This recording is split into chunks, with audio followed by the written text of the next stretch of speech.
ಸದಾಶಿವಾರಂಭಾಂ ಶಂಕರಾಚಾರ್ಯ ಮಧ್ಯಮ ಅಸ್ಮದಾಚಾರ್ಯ ಪರ್ಯಂತಂ ವಂದೇ ಗುರು ಪರಂಪರಾ.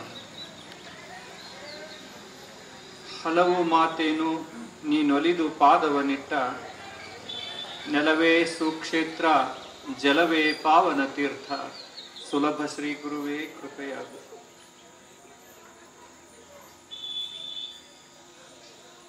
ಆರಾಧ್ಯ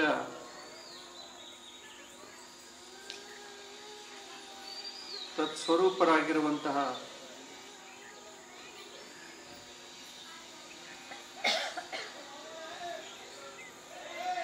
ವೇದಾಂತ ಕೇಸರಿ ಮಲ್ಲಿಕಾರ್ಜುನ ಮಹಾಶಿವಯೋಗಿಗಳವರ ಪವಿತ್ರವಾದ ಶ್ರೀಚರಣಕ್ಕೆ ಭಕ್ತಿಯ ನಮನಗಳನ್ನು ಸಲ್ಲಿಸಿ, ಮಾತನಾಡುವ ದೇವರು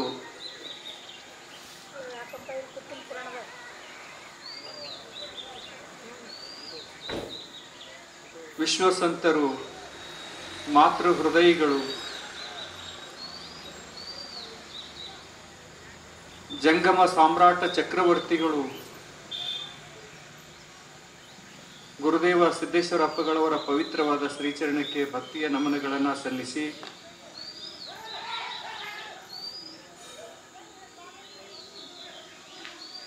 ಈ ಕಾರ್ಯಕ್ಕೆ ಕಾರಣೀಭೂತರಾಗಿರುವಂತಹ ಈರಯ್ಯ ಮಹಾಸ್ವಾಮಿಗಳ ಕರ್ತು ಗದ್ದಿಗೆಗೆ ಶಿರಬಾಗಿ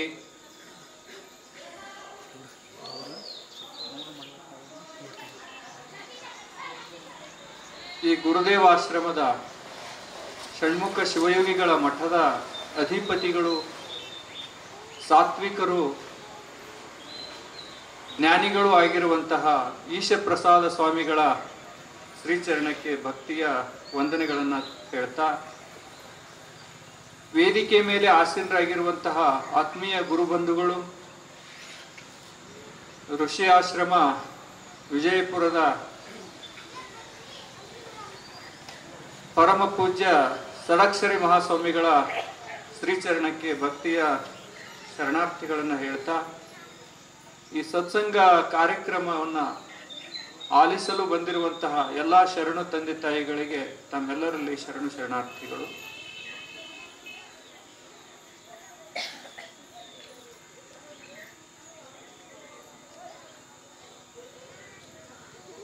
ಕಳೆದ 4-5 ದಿನಗಳಿಂದ ಸತ್ಸಂಗ ಒಂದು ವಾರದಿಂದ ತಾವೆಲ್ಲರೂ ಸತ್ಸಂಗವನ್ನ ಕೇಳ್ತಾ ಬಂದಿದ್ದೀರಿ.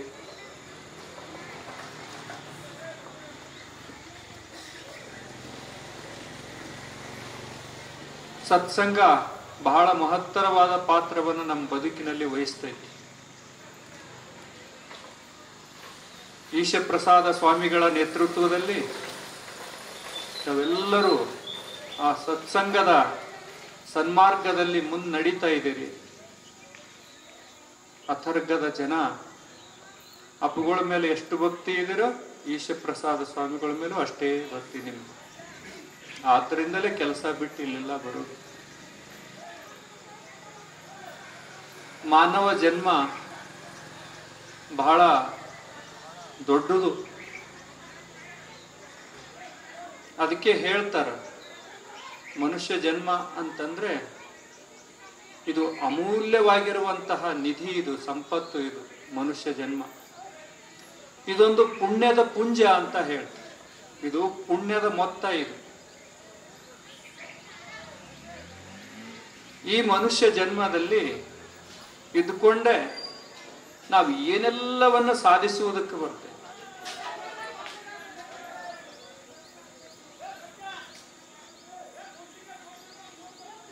ಆದ್ದರಿಂದಲೇ ಋಷಿಗಳು ಹೇಳೋದು, ಶರೀರ ಮಾಧ್ಯಮಂ ಖಲು ಧರ್ಮ ಸಾಧನಂ ಅಂತ ಹೇಳಿ. ಯಾವುದೇ ಸಾಧನೆಯನ್ನ ಮಾಡಿ ಸಿದ್ಧಿಯನ್ನ ಪಡೆಯುವುದಕ್ಕೆ ಬರ್ತೈತಿ. ಇದೇ ಶರೀರದ ಆಶ್ರಯವನ್ನು ಪಡ್ಕೊಂಡು ಪ್ರಯತ್ನ ಪಟ್ಟು ಸಾಧನೆ ಮಾಡಿ ನಮಗೆ ಯಾವ ಇಚ್ಛೆ ಇದೆಯೋ ಆ ಗುರಿಯನ್ನ ಮುಟ್ಟುವುದಕ್ಕೆ ಬರ್ತೈತಿ. ಶರೀರ ಇಲ್ಲ, ಏನು ಮಾಡಕ್ಕಾಗಲ್ಲ. ಶರೀರ ಬಂದೈತಿ, ಆದ್ರೆ ಆರೋಗ್ಯ ಸರಿ ಇಲ್ಲ ಅಂದ್ರೆ ಅದನ್ನು ಏನು ಮಾಡಕ್ಕಾಗಲ್ಲ.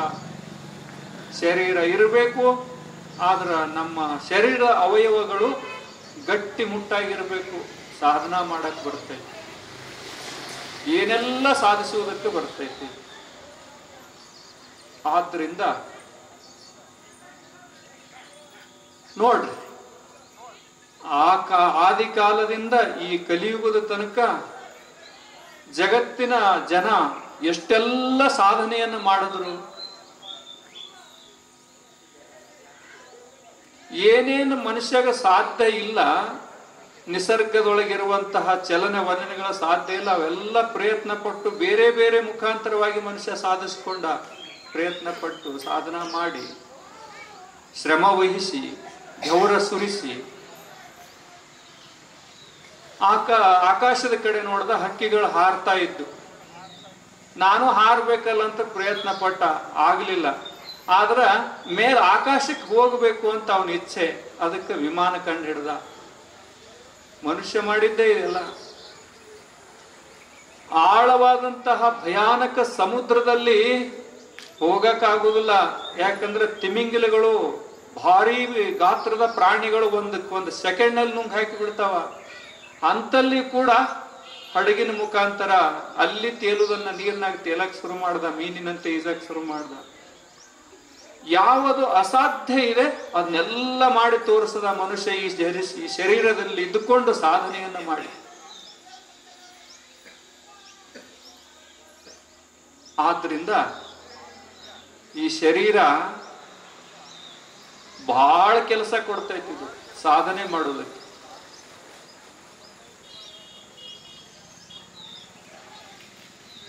ಸರ್ವಸಂಗ ಪರಿತ್ಯಾಗ ಮಾಡಿ, ಹೊಲ ಮನಿ ಭೂಮಿ ಸೀಮೆ ಎಲ್ಲವನ್ನ ತ್ಯಾಗ ಮಾಡಿ, ಹಿಮದ ಬೆಟ್ಟಗಳನ್ನ ಸೇರಿ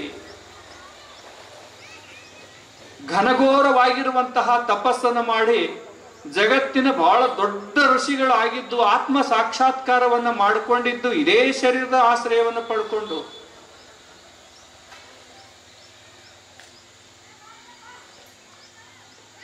ಆಕಾಶವನ್ನು ನೋಡಿ, ಆಕಾಶ ಕಾಯಗಳನ್ನ ನೋಡಿ ಖಗೋಳ ಶಾಸ್ತ್ರಜ್ಞರು ವಿಜ್ಞಾನಿಗಳಾಗಿದ್ದು ಇದೇ ಶರೀರದ ಆಶ್ರಯ ಪಡ್ಕೊಂಡು, ಭೂಮಿಯ ಒಳಗಡೆ ಇರುವಂತ ಎಲ್ಲ ಸಂಶೋಧನೆಗಳನ್ನ ಮಾಡ್ತಾ ಖಗೋಳ ವಿಜ್ಞಾನಿಗಳಾದಿದ್ದು ಇದೇ ಆಶ್ರಯ, ಶರೀರನೇ ಆಶ್ರಯ ಎಲ್ಲದಕ್ಕೂ.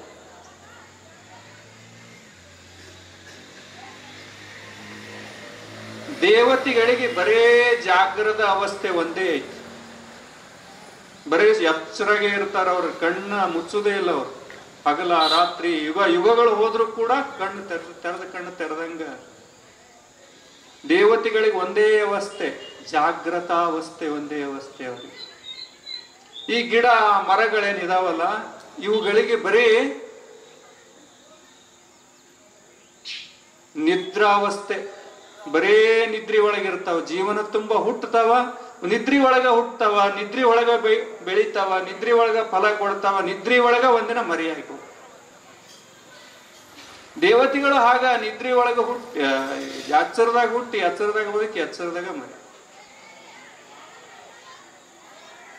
ಕ್ರಿಮಿ ಕೀಟಗಳೇನಿದಾವಲ್ಲ ಬರೇ ಸ್ವಪ್ನ ಜೀವಿಗಳವೆಲ್ಲ, ಬರೇ ಸ್ವಪ್ನದೊಳಗ ಹುಟ್ಟಿ ಸ್ವಪ್ನದಾಗ ಬದುಕಿ ಸ್ವಪ್ನದಾಗ ಇಲ್ಲದಾಗಿ ಬಿಡ್ತಾವ. 3 ಪ್ರಕಾರದ ಶರೀರಗಳಿಗೆ 3 ಪ್ರಕಾರದ ಒಂದೊಂದೇ ಅವಸ್ಥೆ ಅವಕ್ಕ. ದೇವತೆಗಳಿಗೆ, ಗಿಡ ಮರಗಳಿಗೆ ಮತ್ತು ಕ್ರಿಮಿ ಕೀಟಾದಿಗಳಿಗೆ ಒಂದೊಂದೇ ಅವಸ್ಥೆ ಅದಾವ. ಮನುಷ್ಯ ದೇವತೆಗಳ ಜಾಗೃತಿಯನ್ನ ಪಡೆದಾನ, ಎಚ್ಚರಾಗಿರ್ತಾನ. ಆಮೇಲೆ ಗಿಡ ಮರಗಳ ನಿದ್ರಾವಸ್ಥೆಯನ್ನು ಪಡೆದಾನ. ಆಮೇಲೆ ಕ್ರಿಮಿ ಕೀಟಗಳ ಸ್ವಪ್ನಾವಸ್ಥೆಯನ್ನು ಪಡೆದಾನ. 3 ಅವಸ್ಥೆ ಪಡೆದಾನ, ಒಂದಲ್ಲ ಎರಡಲ್ಲ. ಒಂದ್ ಸ್ವಲ್ಪ ಪ್ರಯತ್ನ ಪಟ್ರ ತೂರ್ಯಾತೀತ ಅವಸ್ಥೆಯನ್ನು ಪಡಿತಾನ. ಸಾಧನೆ ಮಾಡಿದ್ರ, ಆಧ್ಯಾತ್ಮಿಕ ಸಾಧನೆಯನ್ನ ಮಾಡಿದ್ರ ಅವು ಏನು ಅಸಾಧ್ಯ ಅದಾವಲ್ಲ, ತೂರ್ಯ ಮತ್ತು ತೂರ್ಯಾತೀತ, ಕಾರಣ ಮತ್ತು ಮಹಾಕಾರಣ ಶರೀರವನ್ನು ಮುಟ್ಟಬಲ್ಲ ಇದೇ ಶರೀರದಲ್ಲಿ ಇದ್ದುಕೊಂಡು ಸಾಧನ ಮಾಡಿ. ಆದ್ರಿಂದ ಪತಂಜಲ ಮಹರ್ಷಿಗಳು ಹೇಳ್ತಾರ, ಸತು ದೀರ್ಘಕಾಲ ನೈರಂತರ್ಯ ಸತ್ಕಾರ ಸೇವಿತ ದೃಢಭೂಮಿ ಅಂತ ಹೇಳ್ತಾರೆ. ಬಹಳ ಸಾತ್ವಿಕವಾಗಿ ನಡಿಬೇಕು, ದೀರ್ಘಕಾಲ ನಡಿಬೇಕು ಸಾಧನೆ ಅನ್ನೋದು. ಒಂದೇ ದಿನಕ್ಕೆ ಸಂಗ್ರಾಣಿ ಕಲ್ಲು 101 kg ಒಂದೇ ಕೈಯಿಂದ ಎತ್ತಕ್ಕಾಗಲ್ಲ. 100 ದಿನ ಬೇಕಾಗ್ತೈತಿ. 101ನೇ ದಿನಕ್ಕೆ 101 kg ಒಂದೇ ದಿನಕ್ಕೆ ಎತ್ತಕ್ ಹೋದ್ರೆ ಕೈಯರೆ ಮುರಿತೈತಿ ಅಥವಾ ಏನಾದ್ರೂ ಅನಾಹುತ ಆಗ್ತೈತಿ. ಸಾಧನೆ ಬಹಳ ಮಹತ್ತರವಾಗಿರುವಂಥದ್ದು. ಆದ್ರಿಂದ ನಮ್ಮ ಸಾಧನೆ ಹೇಗಿರ್ಬೇಕು ಅಂತಂದ್ರೆ ಸಾತ್ವಿಕವಾದಂತಹ ಸಾಧನೆ, ಲೋಕ ಕಲ್ಯಾಣಕ್ಕೆ, ಲೋಕಕ್ಕೆ ಹಿತ ಆಗುವಂತ, ಹಿತ ಬಯಸಿ ಸಾಧನೆ ಇತ್ತು ಅಂತಂದ್ರೆ ಅದು ಗುರಿ ಮುಟ್ತೈತಿ. ಲೋಕಕ್ಕೆ ಕೆಡಕನ್ನ ಉಂಟು ಮಾಡುವುದಕ್ಕಾಗಿ ನಮ್ಮ ಸಾಧನೆ ಇತ್ತು ಅಂತಂದ್ರೆ ಅದು ಮುಣಿಗಿ ಹೋಗ್ತೈತಿ. ಆದ್ರಿಂದ ನಮ್ಮ ಸಾತ್ವಿಕ ಸಾಧನೆಗಳು ಹಿಂದೆ ಗುರು ಇರಬೇಕು, ಮುಂದೆ ಗುರಿ ಇರಬೇಕು. ಹೀಗಿತ್ತು ಅಂತಂದ್ರೆ ಅದು ಸಾಗ್ತಾ ಇರ್ತೈತಿ, ಗುರಿ ಕಡೆಗೆ ಸಾಗ್ತಾ ಇರ್ತೈತಿ. ನಮಗ ಭಗವಂತ ಏನು ಕೊಟ್ಟಿಲ್ಲ ಹೇಳ್ರಿ. ಶಂಕರಾಚಾರ್ಯರು ವಿವೇಕ ಚೂಡಾಮಣಿ ಅನ್ನುವಂತ ಗ್ರಂಥದಲ್ಲಿ ಅವ್ರು ಹೇಳ್ತಾರೆ, ದುರ್ಲಭಂ ತ್ರೈಮೇವೈತತ್ ದೈವಾನುಗ್ರಹ ಹೇತುಕಂ ಮನುಷ್ಯತ್ವಂ ಮುಮುಕ್ಷತ್ವಂ ಮಹಾಜನ ಸಂಶ್ರಯ. ಎಂತಹ ಅಮೂಲ್ಯವಾದ ಮಾತನ್ನ ಹೇಳ್ತಾರಂತಂದ್ರೆ ಅವರು, ಮನುಷ್ಯನಾಗಿ ಹುಟ್ಟಿ ಬರುವುದೇ ಬಹಳ ದುರ್ಲಭ. ಏನೋ ಅಕಸ್ಮಾತ್ ಆಗಿ ಹುಟ್ಟೈತಿ ಶರೀರ, ಅಕಸ್ಮಾತ್ ನಾಯಿಯಾಗಿ ಬೆಕ್ಕಾಗಿ ಹುಟ್ಟಿದ್ರೆ ಎಲ್ಲಿ ಸಾಧನೆ ಮಾಡಕ್ ಬರ್ತಿತ್ತು? ಗಿಡ ಮರಗಳಾಗಿ ಹೂ ಬಳ್ಳಿಗಳಾಗಿ ಹುಟ್ಟಿದ್ರೆ ಎಲ್ಲಿ ಸಾಧನೆ ಮಾಡಕ್ ಬರ್ತಿತ್ತು? ಮಾತಿಲ್ಲ, ಏನು ಇಲ್ಲ. ಮನುಷ್ಯ ಜನ್ಮ ಸಿಗುವುದೇ ಬಹಳ ಅಪರೂಪ.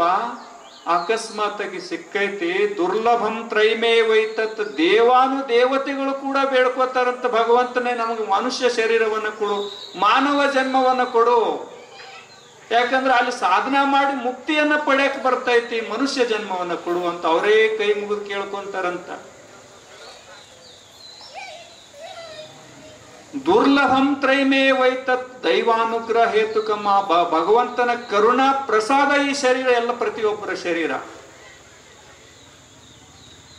ಅಷ್ಟೆಲ್ಲ ಆದ್ಮೇಲೆ ನಾನು ಮುಕ್ತಿಯನ್ನ ಪಡಿಬೇಕು ಅಂತ ಇಚ್ಛಾ ಯಾರಿಗೂ? ನನಗೆ ಹೆಂಡತಿ ಬೇಡ, ಮಕ್ಕಳು ಬೇಡ, ಗಂಡ ಬೇಡ, ಸಂಪತ್ತು ಬೇಡ, ಹೊಲ ಬೇಡ, ಮನಿ ಬೇಡ, ಏನೂ ಬೇಡ, ಭಗವಂತನೇ ನೀನೊಬ್ಬನೇ ಆದ್ರೆ ಸಾಕು. ಅಕ್ಕ ಮಹಾದೇವಿ, ಚನ್ನಮಲ್ಲಿಕಾರ್ಜುನ ನೀನೊಬ್ಬನಾದ್ರೆ ಸಾಕು ಅಂತೇನು ಎಲ್ಲವನ್ನ ಪರಿತ್ಯಾಗ ಮಾಡಿ ಹೋಗುವಂತಹ ಇದು ಛಲ ಐತಲ್ಲ, ಅದು ಇನ್ನೂ ದುರ್ಲಭ. ಮುಕ್ತಿಯನ್ನ ಪಡಿಬೇಕು, ಆ ಮುಕ್ತಿಯನ್ನ ಪಡಿಬೇಕಂತ ಇಚ್ಛಾ ಉಂಟಾಗೋದು ಇನ್ನೂ ದುರ್ಲಭ. ಮನುಷ್ಯತ್ವಂ ಮುಮುಕ್ಷತ್ವಂ ಮಹಾಜನ ಸಂಶಯ. ಮಹಾತ್ಮರು ಸಿಗೋದು ಇನ್ನೂ ಅಪರೂಪ ಅಂತ. ಎಲ್ಲಿ ಸಿಗ್ತಾರೆ ಮಹಾತ್ಮರು ಅನ್ನುವುದಕ್ಕ? ಜಗತ್ತಿನೊಳಗೆ ಎಲ್ಲಾದ್ರೂ ಉದಾಹರಣೆ ಸಿಗ್ತಿತ್ತು ಅಂತಂದ್ರ ಏನು? ಭಗವಂತ ನಮಗೆ ಏನೆಲ್ಲವನ್ನ ಕೊಟ್ಟ. ನಾವು ಹುಟ್ಟಿ ಬರೋಕ್ಕಿಂತ ಮೊದಲ ನಮ್ಮ ಬಂಧು ಬಾಂಧವರನ್ನ ಹುಟ್ಟಿಸಿದ, ಊರನ್ನ ಹುಟ್ಟಿಸಿದ, ಧರ್ಮವನ್ನ ಹುಟ್ಟಿಸಿದ, ಹೊಳೆ ಹಳ್ಳ ಕೆರೆ ಬಾವಿಗಳನ್ನ ನಿರ್ಮಿಸಿದ, ಆಕಾಶದಲ್ಲಿ ಮೋಡಗಳನ್ನ ತೇಲುವ ಹಾಗೆ ಮಾಡಿದ, ನಮ್ಮ ಬದುಕಿಗೆ ಏನೇನು ಬೇಕು ಎಲ್ಲವನ್ನೂ ತಯಾರು ಮಾಡಿದ ಭಗವಂತ ನಮಗೆ ಅಷ್ಟು ಕರುಣೆಯ ಅದು ಬಹಳ ದೊಡ್ಡ ಪ್ರಮಾಣದಲ್ಲಿ ಕರುಣೆಯನ್ನ ಸುರಿಸಿ ನಮ್ಮನ್ನ ಈ ಭೂಮಂಡಲಕ್ಕೆ ತಂದ ಭಗವಂತ. ಯಾರಿಗೂ ಅನ್ಯಾಯ ಮಾಡಿಲ್ಲ, ಎಲ್ಲರಿಗೂ ತನ್ನ ಕರುಣೆಯನ್ನ ಯಾರಿಗೂ ತೋರಿಸುವುದನ್ನ ನಿಲ್ಲಿಸಿಲ್ಲ, ಎಲ್ಲರಿಗೂ ಕರುಣವನ್ನ ಸುರಿಸಿದ, ಎಲ್ಲ ಕೊಟ್ಟ. ಆದ್ರೆ ಮಹಾಜನ ಸಂಶ್ರಯ, ಸಿದ್ದೇಶ್ವರ ಅಪ್ಪುಗಳಂತಹ ಒಬ್ಬ ದೊಡ್ಡ ಜಗತ್ತಿಗೆ ಅತಿ ದೊಡ್ಡದ ಗುರುವನ್ನ ಕೊಟ್ಟನಲ್ಲ, ಇದಕ್ಕಿಂತ ಪುಣ್ಯ ಇನ್ ಯಾವುದು ಬೇಡ. ಅಷ್ಟು ಅನುಗ್ರಹ, ಭಗವಂತನ ಅನುಗ್ರಹ. ಇನ್ನು ಹಿಂದೆ ಸಿಗ್ತಾರೋ ಇಲ್ಲೋ ಗೊತ್ತಿಲ್ಲ. ಸಿದ್ದೇಶ್ವರ ಅಪ್ಪುಗಳಂತವ್ರು ಹಿಂದೆ ಇದ್ರಂತೆ ಗೊತ್ತೇ ಇಲ್ಲ. ಮುಂದೆ ಸಿಗ್ತಾರಂತ ಯಾವ ಗ್ಯಾರಂಟಿ ಇಲ್ಲ. ಆದ್ರ ಅವ್ರಿದ್ದಾಗ ನಾವು ನೀವು ಬದುಕದೇವಲ್ಲ, ನೋಡ್ದೇವಲ್ಲ. ಸಾಕ್ಷಾತ್ ದೇವರನ್ನ ನೋಡುವ ಭಾಗ್ಯ ಸೌಭಾಗ್ಯ ಎಷ್ಟು ಕರುಣಾ ಮಾಡಿರ್ಬೇಕು. ಸಿದ್ದೇಶ್ವರ ಅಪ್ಪಗಳಂತವ್ರನ್ನ ಕೊಟ್ನಲ್ಲ ಈ ಜಗತ್ತಿಗೆ. ದೊಡ್ಡ ಕಾಣಿಕೆ ಅದು. ಏನೋ ಕೋಟಿ ವರ್ಷಕ್ಕೋ ಅಥವಾ ಎಷ್ಟೋ ಕೋಟಿ ವರ್ಷಕ್ಕೆ ಸಿಗ್ತೈತೆ ಅಂತ ಕಾಣಿಕೆ ಆ ಅಪ್ಪುಗಳು, ಸಿದ್ದೇಶ್ವರ ಅಪ್ಪುಗಳು ಅಂತಂದ್ರೆ ಭಗವಂತ ಕೊಟ್ಟಿರುವಂತ ಕಾಣಿಕೆ ಅದು. ನಮಗಾಗಿ ನಿಮಗಾಗಿ ಕೋಟಿ ಕೋಟಿ ಜನ ಉದ್ಧಾರ ಆದ್ರೆ ಅವ್ರ ಮಾತನ್ನ ಕೇಳಿ, ಲಕ್ಷ ಜನ ಅಲ್ಲ, 1000 ಜನ ಅಲ್ಲ, ಮಹಾಜನ ಸಂಶ್ರಯ, ಬಹಳ ಅಮೂಲ್ಯವಾಗಿರುವಂತಹ ಕೊಡುಗೆಯನ್ನು ಕೊಟ್ಟು ಭಗವಂತ. ಏನ್ ನೋಡ್ಬೇಕು, ಇಷ್ಟೆಲ್ಲ ಕೊಟ್ಟಿರುವಂತ ಭಗವಂತ ನಾವು ಸಾಧನೆ ಮಾಡದೇ ಇದ್ರೆ ಯಾಕರೆ ಕೊಟ್ಟಿನಪ್ಪ ಅಂತ ಅನಿಸ್ಬಾರ್ದು. ಅವನಿಗೆ ಬೇಸರ ಆಗಬಾರ್ದು, ಅವನಿಗೆ ಬೇಜಾರ ಆಗಬಾರ್ದು. ನಾವು ದೇವರನ್ನ ದಿನ ತುಂಬಾ ನೆನೆಸೋದಕ್ಕಾಗಲ್ಲ. ಆದ್ರೆ ಸ್ನಾನ ಮಾಡದ ಮೇಲೆ ಒಂದಿಷ್ಟು ಪೂಜಾ ಮಾಡುವಾಗ 5 ನಿಮಿಷ 10 ನಿಮಿಷ ಶಿವ ಅಂತ ಪೂಜಾ ಮಾಡುವಂತ ಅವಕಾಶ ಸಿಗ್ತೈತಿಲ್ಲ, ಅದು ಅವನ ಕರುಣ ಅಲ್ಲೇನು? ಲಿಂಗಕ್ಕೆ ಕಾಂಚನಕ್ಕೆ ವೇಳೆ ಅಲ್ಲದೆ ಲಿಂಗಕ್ಕೆ ವೇಳೆ ಇಲ್ಲ. ನಮಗ ರೊಕ್ಕ ಎಣಸೋದಕ್ಕ ಹೊಲ ಮನಿ ಕೆಲಸ ಮಾಡೋದಕ್ಕೆ ಸಿಗ್ತೈತಿ ಟೈಮ್. ಆದ್ರೆ ದೇವರನ್ನ ನೆನಪು ಮಾಡೋದಕ್ಕೆ, ದೇವರನ್ನ ಪೂಜೆ ಮಾಡೋದಕ್ಕೆ ಸಮಯನೇ ಸಿಗುದಿಲ್ಲ ನಮ್ಗ. ದೇವ್ರು ಇಲ್ಲ ಅಂದ್ರೆ ಹೊಲ ಇಲ್ಲ, ಮನಿ ಇಲ್ಲ, ಏನು ಇಲ್ಲ. ಗಾಳಿ ಅವನ ಕರುಣ. ಇಳೆ ನಿಮ್ಮ ದಾನ, ಬೆಳೆ ನಿಮ್ಮ ದಾನ, ಸುಳಿದು ಸೂಸುವ ಗಾಳಿ ನಿಮ್ಮ ದಾನ, ನಿಮ್ಮ ದಾನವನುಂಡು ಅನ್ಯರ ಹೊಗಳುವ ಕುನ್ನಿಗಳನ್ನೇನೆಂಬೆ ರಾಮನಾಥ. ಅವನಿಗೆ ಇದೆಲ್ಲ ನಾವು ವ್ಯರ್ಥ ಜೀವನವನ್ನ ಕಳೆಯುವುದನ್ನ ಅವನಿಗೆ ಬೇಜಾರಾಗಬಾರದು. ಹಾಗೆ ನಾವು ಬದುಕಬೇಕು ಅಂತ ಅಪ್ಪಗಳು ಮೇಲಿನ ಮೇಲೆ ಹೇಳ್ತಾ ಇದ್ರು. ಬಹಳ ಚಟುವಟಿಕೆಯಿಂದ ಇರಬೇಕು, ಬಹಳ ಜಾಣರಾಗಿರ್ಬೇಕು, ಮೋಸ ಮಾಡಬಾರ್ದು, ವಂಚನೆ ಮಾಡಬಾರ್ದು ಅಂತ ಪ್ರಾಮಾಣಿಕತೆ ಬಗ್ಗೆ ಬಹಳ ಚೆನ್ನಾಗಿ ಹೇಳ್ತಿದ್ರು ಅಪ್ಪಗಳು. ಆದ್ರಿಂದ ಬಸವಣ್ಣವರಿಗೆ ಬೇಜಾರಾಯ್ತು. ನಾವೆಲ್ಲ ಮಾಡೋದನ್ನ ಕಂಡು ಬಹಳ ಬೇಜಾರು ಮಾಡ್ಕೊಂಡ್ರು, ಮನಸ್ಸನ್ನ ನೊಂದ್ಕೊಂಡ್ರು. ಏನು ಕೊಟ್ರೆ ಏನಾಯ್ತು ಇವರಿಗೆ? ಕೊಟ್ಟು ಅದು ವ್ಯರ್ಥ ಆಗ್ತೈತಿ ಅಂತ.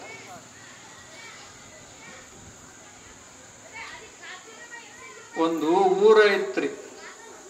ಆ ಊರಾಗ ಒಬ್ಬ ಅಗಸ ಮತ್ತು ಅಗಸಗಿತ್ತಿ ಇದ್ರು.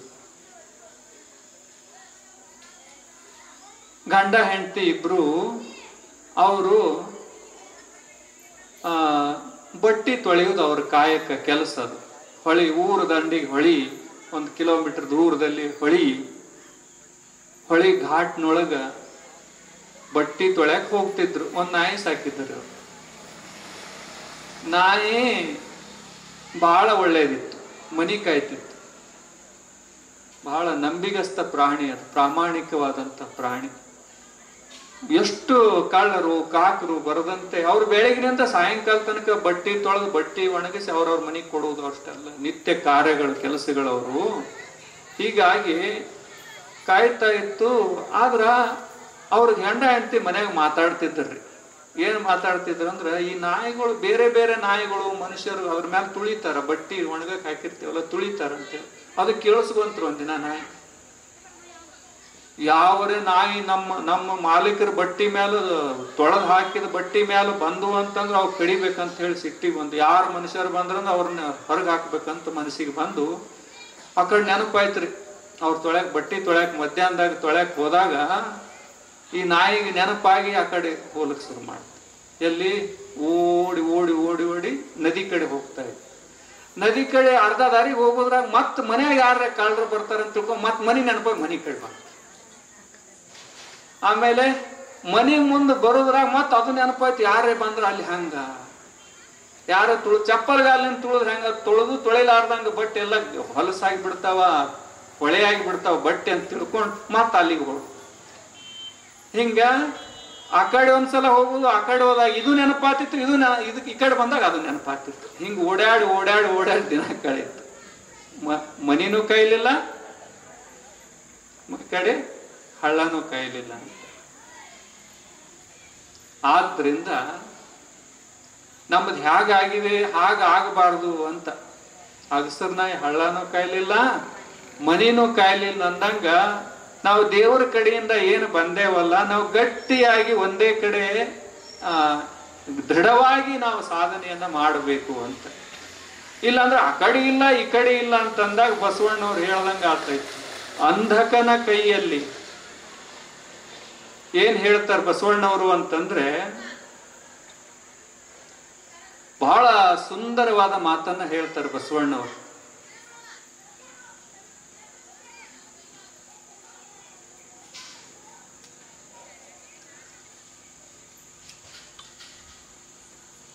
ಅರ್ಥ ರೇಖೆ ಇದ್ದಲ್ಲಿ ಫಲವೇನು, ಆಯುಷ್ಯ ರೇಖೆ ಇಲ್ಲದನ್ನಕ್ಕ. ಅಂದ್ರೆ ನಮಗ ಯಾವುದಕ್ಕೇನು ಕೊರತೆ ಇಲ್ರಿ. ಬೇಕಾದಷ್ಟು 100 ಎಕರೆ ಭೂಮಿ, ಹೊಲ, ಮನಿ, ಮಕ್ಕಳು, ಮರಿ, ಬಂಗಾರ, ಬೆಳ್ಳಿ, ವಜ್ರ, ವೈಡೂರ್ಯ, ಏನೆಲ್ಲ ಸಂಪತ್ತು ಮನೆಯೊಳಗೆ ಮಳಿ ಬಹಳ ಚೆನ್ನಾಗಿ ಆಗೈತಿ. ಯಾವುದಕ್ಕೇನು ಕೊರತೆ ಇಲ್ಲ. ಆದರೆ ಅನುಭವಿಸುವುದಕ್ಕೆ ಬೇಕಲ್ಲ, ಅದು ಆಯುಷ್ಯ ರೇಖೆ ಬೇಕಲ್ಲ. ಅರ್ಥ ರೇಖೆ ಇದ್ದಲ್ಲಿ ಫಲವೇನು, ಆಯುಷ್ಯ ರೇಖೆ ಇಲ್ಲದನ್ನಕ್ಕ.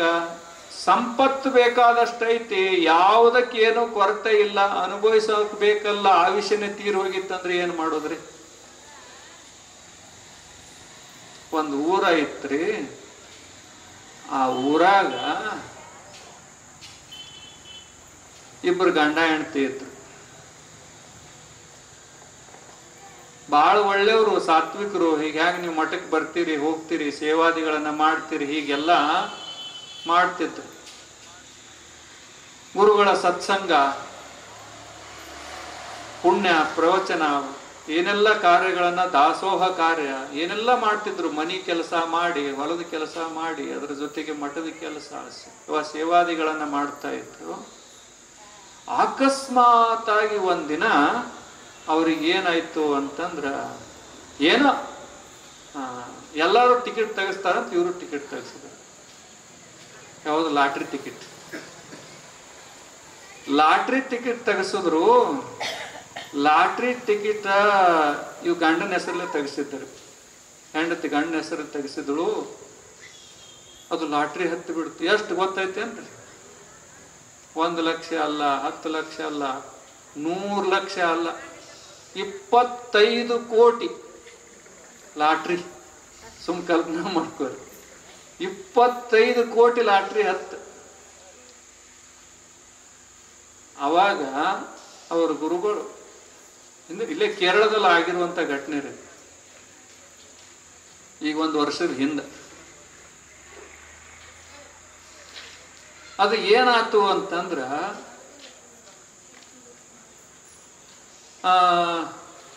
TB ಪೇಷಂಟ್ ಗಂಡ, ಮೊದಲೇ ವೀಕ, ಮನಸ್ಸು ಬಹಳ ಮನಸ್ಸು ಬಹಳ ಕಮ್ಜೋರ, ಅಂದ್ರೆ ಶಕ್ತಿ ಕಡಿಮೆ, ಮನಸ್ಸಿಗೆ ತಡ್ಕೊಳ್ಳುವಂತಹ ತ್ರಾಣ ಇರಲಿಲ್ಲ. TB ಪೇಷಂಟ್ ಅಷ್ಟೇ ಅಲ್ಲದೆ BP ಪೇಷಂಟ್. ಹೀಗಾಗಿ ಬಹಳ ಅಂಥವ್ರಿಗೆ ಬಹಳ ಸುಖನೂ ಆಗಿ ಬರಲ್ಲ, ಬಹಳ ದುಃಖನೂ ಆಗಿ ಬರಲ್ಲ. ಏನಾದ್ರೂ ಅನಾಹುತ ಆಗ್ತೈತೆ ಅಂತ ತಿಳ್ಕೊಂಡು ಹೆಂಡತಿ ಬಹಳ ಜಾಣ್ರಿದ್ರು. ಆಕೆ ಏನ್ ಮಾಡೋದಂದ್ರೆ, ಮನೆ ಗುರುಗಳ ಕಡೆಗೆ ಹೋಗಿ ಗುರುಗಳಿಗೆ ನಮಸ್ಕಾರ ಮಾಡಿ, ಗುರುಗಳೇ ನೀವು ಒಂದು ನಮಗ ಆಶೀರ್ವಾದ ಮಾಡ್ಬೇಕು, ಸಹಾಯ ಮಾಡ್ಬೇಕು ನಮ್ಗೆ. ಏನಮ್ಮ, ಏನು ಸಹಾಯ, ಏನು ಆಶೀರ್ವಾದ ಅಂತ ಕೇಳಿದ್ರು ಅವ್ರ ಗುರುಗಳು. ಅವರು ಹೆಂಡತಿ ಆಕೆ ಹೇಳಿದಳು, ಲಾಟ್ರಿ ಹತ್ತಿತ್ತಲ್ಲ, ಅವನ ಹೆಂಡತಿ ಹೇಳಿದಳು, ನಮಗ ಲಾಟ್ರಿ ಹತ್ತೈತಿ, 25 ಕೋಟಿ ಲಾಟ್ರಿ ಹತ್ತೈತಿ. ಅದನ್ನ ಅವ ಗಂಡನ ಹೆಸರಲ್ಲೇ ಎತ್ತೈತಿ. ಅದನ್ನ ಅವನು ಹೇಳಿದ್ರೆ ಏನಾದ್ರೂ ಅನಾಹುತ ಆಗ್ತೈತಿ. ಅದಕ್ಕೆ ಅವನ ಮನಸ್ಸು ತಡ್ಕೊಳ್ಳುವಂತಹ ಒಂದು ಮನಸ್ಥಿತಿಯನ್ನು ನೀವು ತಯಾರು ಮಾಡ್ಬೇಕು. ಗಟ್ಟಿ ಮಾಡ್ಬೇಕು, ಮನಸ್ಸು ಗಟ್ಟಿ ಆಗ್ಬೇಕು ಅವನ್ ನಿಮ್ಮ ಮಾತಿನಿಂದ, ಆಶೀರ್ವಚನದಿಂದ. ಅದಕ್ಕೆ ಅವನಿಗೆ ಹೇಳಿದ್ರು ಕೂಡ ಅವನಿಗೇನು ಹಾರ್ಟ್ ಫೇಲ್ ಆಗ್ಬಾರ್ದು ಅಂತ ತಿಳ್ಕೊಂಡು ಆತಂತ ತಿಳ್ಕೊಂಡು ನಾಳೆ ಕರ್ಕೊಂಬಾರಮ್ಮ ನಿನ್ನ ಗಂಡಗೆ ಹೇಳ್ತೀನ ಅಂತಂದ್ರು. ಕರ್ಕೊಂಬಂದಳು ಹೆಂಡತಿ. ಮರ್ದಿವ್ಸ ಗಂಡನ ಕರ್ಕೊಂಬಂದು ಇವ್ರ ಹೆಸರಲ್ಲೇ ಎಲ್ಲ ಹೇಳಿದ್ರು. ಏನಪ್ಪ ಗುರುಗಳು ಮಾತಾಡಿದ್ರು, ಏನಪ್ಪ ಏನು ಆರಾಮದೀನ?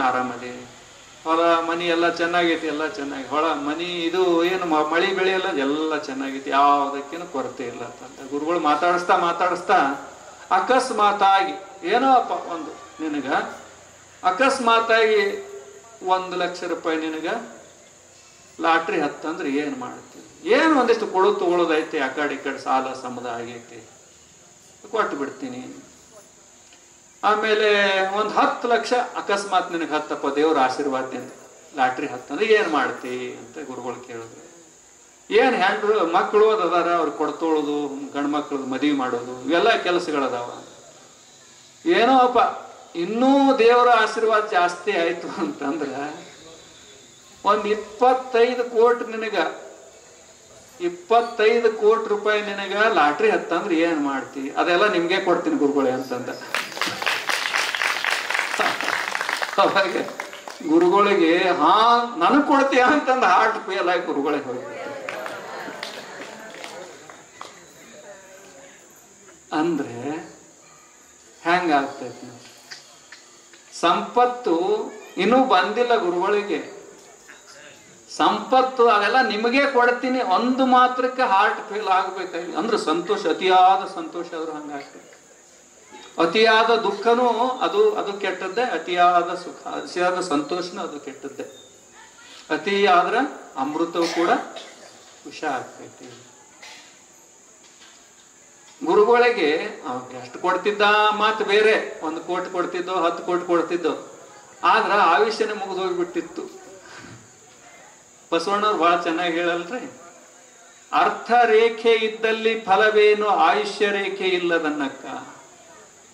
ಕೈಯಾಗ ಬರೆದಿರ್ತಾರೆ, ಆದ್ರೆ ಆಯುಷ್ಯ ಮುಗಿದು ಹೋಯ್ತು ಅಂದ್ರೆ ಏನು ಮಾಡಕ್ಕಾಗಲ್ಲ. ಆಮೇಲೆ ಮುಂದೆ ಹೇಳ್ತಾರೆ ಬಸವಣ್ಣವರು, ಹಂದೆಯ ಕೈಯಲ್ಲಿ ಚಂದ್ರಾಯುಧ ಇದ್ದು ಫಲವೇನು, ಏನು ಪ್ರಯೋಜನ? ಬಹಳಷ್ಟು ಇದು ಇರ್ತಾವ.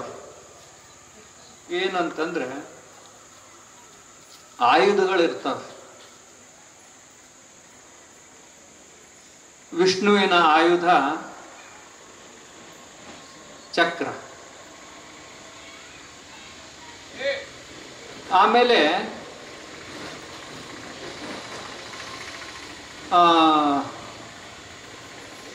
ವಿಷ್ಣುವಿನ ಆಯುಧ ಚಕ್ರ ಇರ್ತೈತಿ.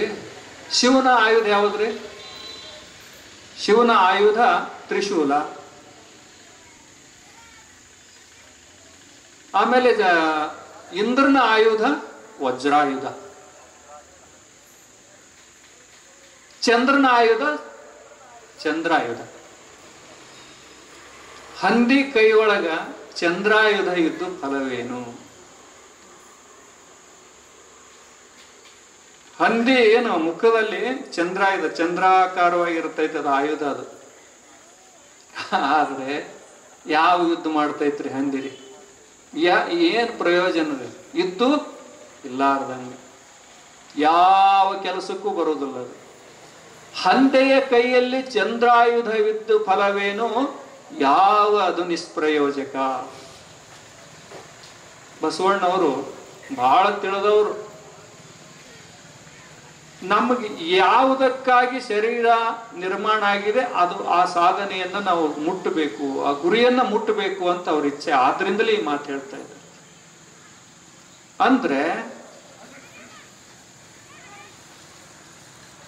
ಇಲ್ಲ ಅಂತಂದ್ರೆ ಏನಾಗಿ ಬಿಡ್ತೈತಿ ಅಂದ್ರೆ ಬರೀ ನಮ್ಗೆ ಜಂಬ ಆಗ್ತೈತಿ. ಮಾತು ಮತ್ತು ಕೃತಿಗೆ ಆಚರಣೆಗೆ ಅಜಗಜಾಂತರ ಆಗಿರುತ್ತೆ. ತಲೆಗೂ ಮತ್ತು ಹೃದಯಕ್ಕೆ ಸಮೀಪ ಇರಬೇಕು ಅಂತ ಅಪ್ಪುಗಳು ಹೇಳ್ತಿದ್ರು, ಮೇಲಿನ ಮೇಲೆ ಹೇಳ್ತಿದ್ರು. ನಾವು ಮಾತಿಗೂ ಮತ್ತು ನಮ್ಮ ನಡತೆಗೂ ಅಂತರ ಬಹಳ ಇರಬಾರದು. ಎನ್ನ ನಡೆಯೊಂದು ಪರಿ ನುಡಿಯೊಂದು ಪರಿ ಆಗಬಾರದು. ಮಹಾಭಾರತ ಅಲ್ಲಿ 12 ವರ್ಷದ ಅಜ್ಞಾತವಾಸವನ್ನು ಮುಗಿಸಿರ್ತಾರೆ ಯಾರು? ಪಾಂಡವರು. ಆಮೇಲೆ ಅಜ್ಞಾತವಾಸವನ್ನು ಮುಗಿಸುವುದಕ್ಕೆ ಗುಪ್ತ ವೇಷದಿಂದ ವಿರಾಟ ರಾಜನ ಆಸ್ಥಾನಕ್ಕೆ ಬರ್ತಾರೆ. ಹೆಸರು ಬದಲಾವಣೆ, ಬಟ್ಟಿ ಬದಲಾವಣೆ,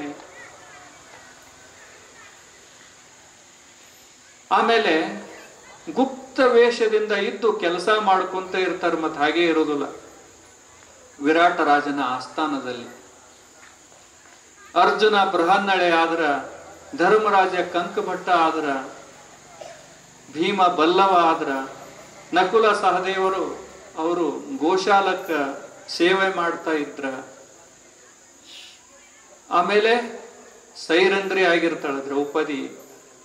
ಯಾರಿಗೂ ಗೊತ್ತಾಗದಂತೆ ಗುಪ್ತ ವೇಷದಿಂದ ಇದ್ದಾಗ ಉತ್ತರ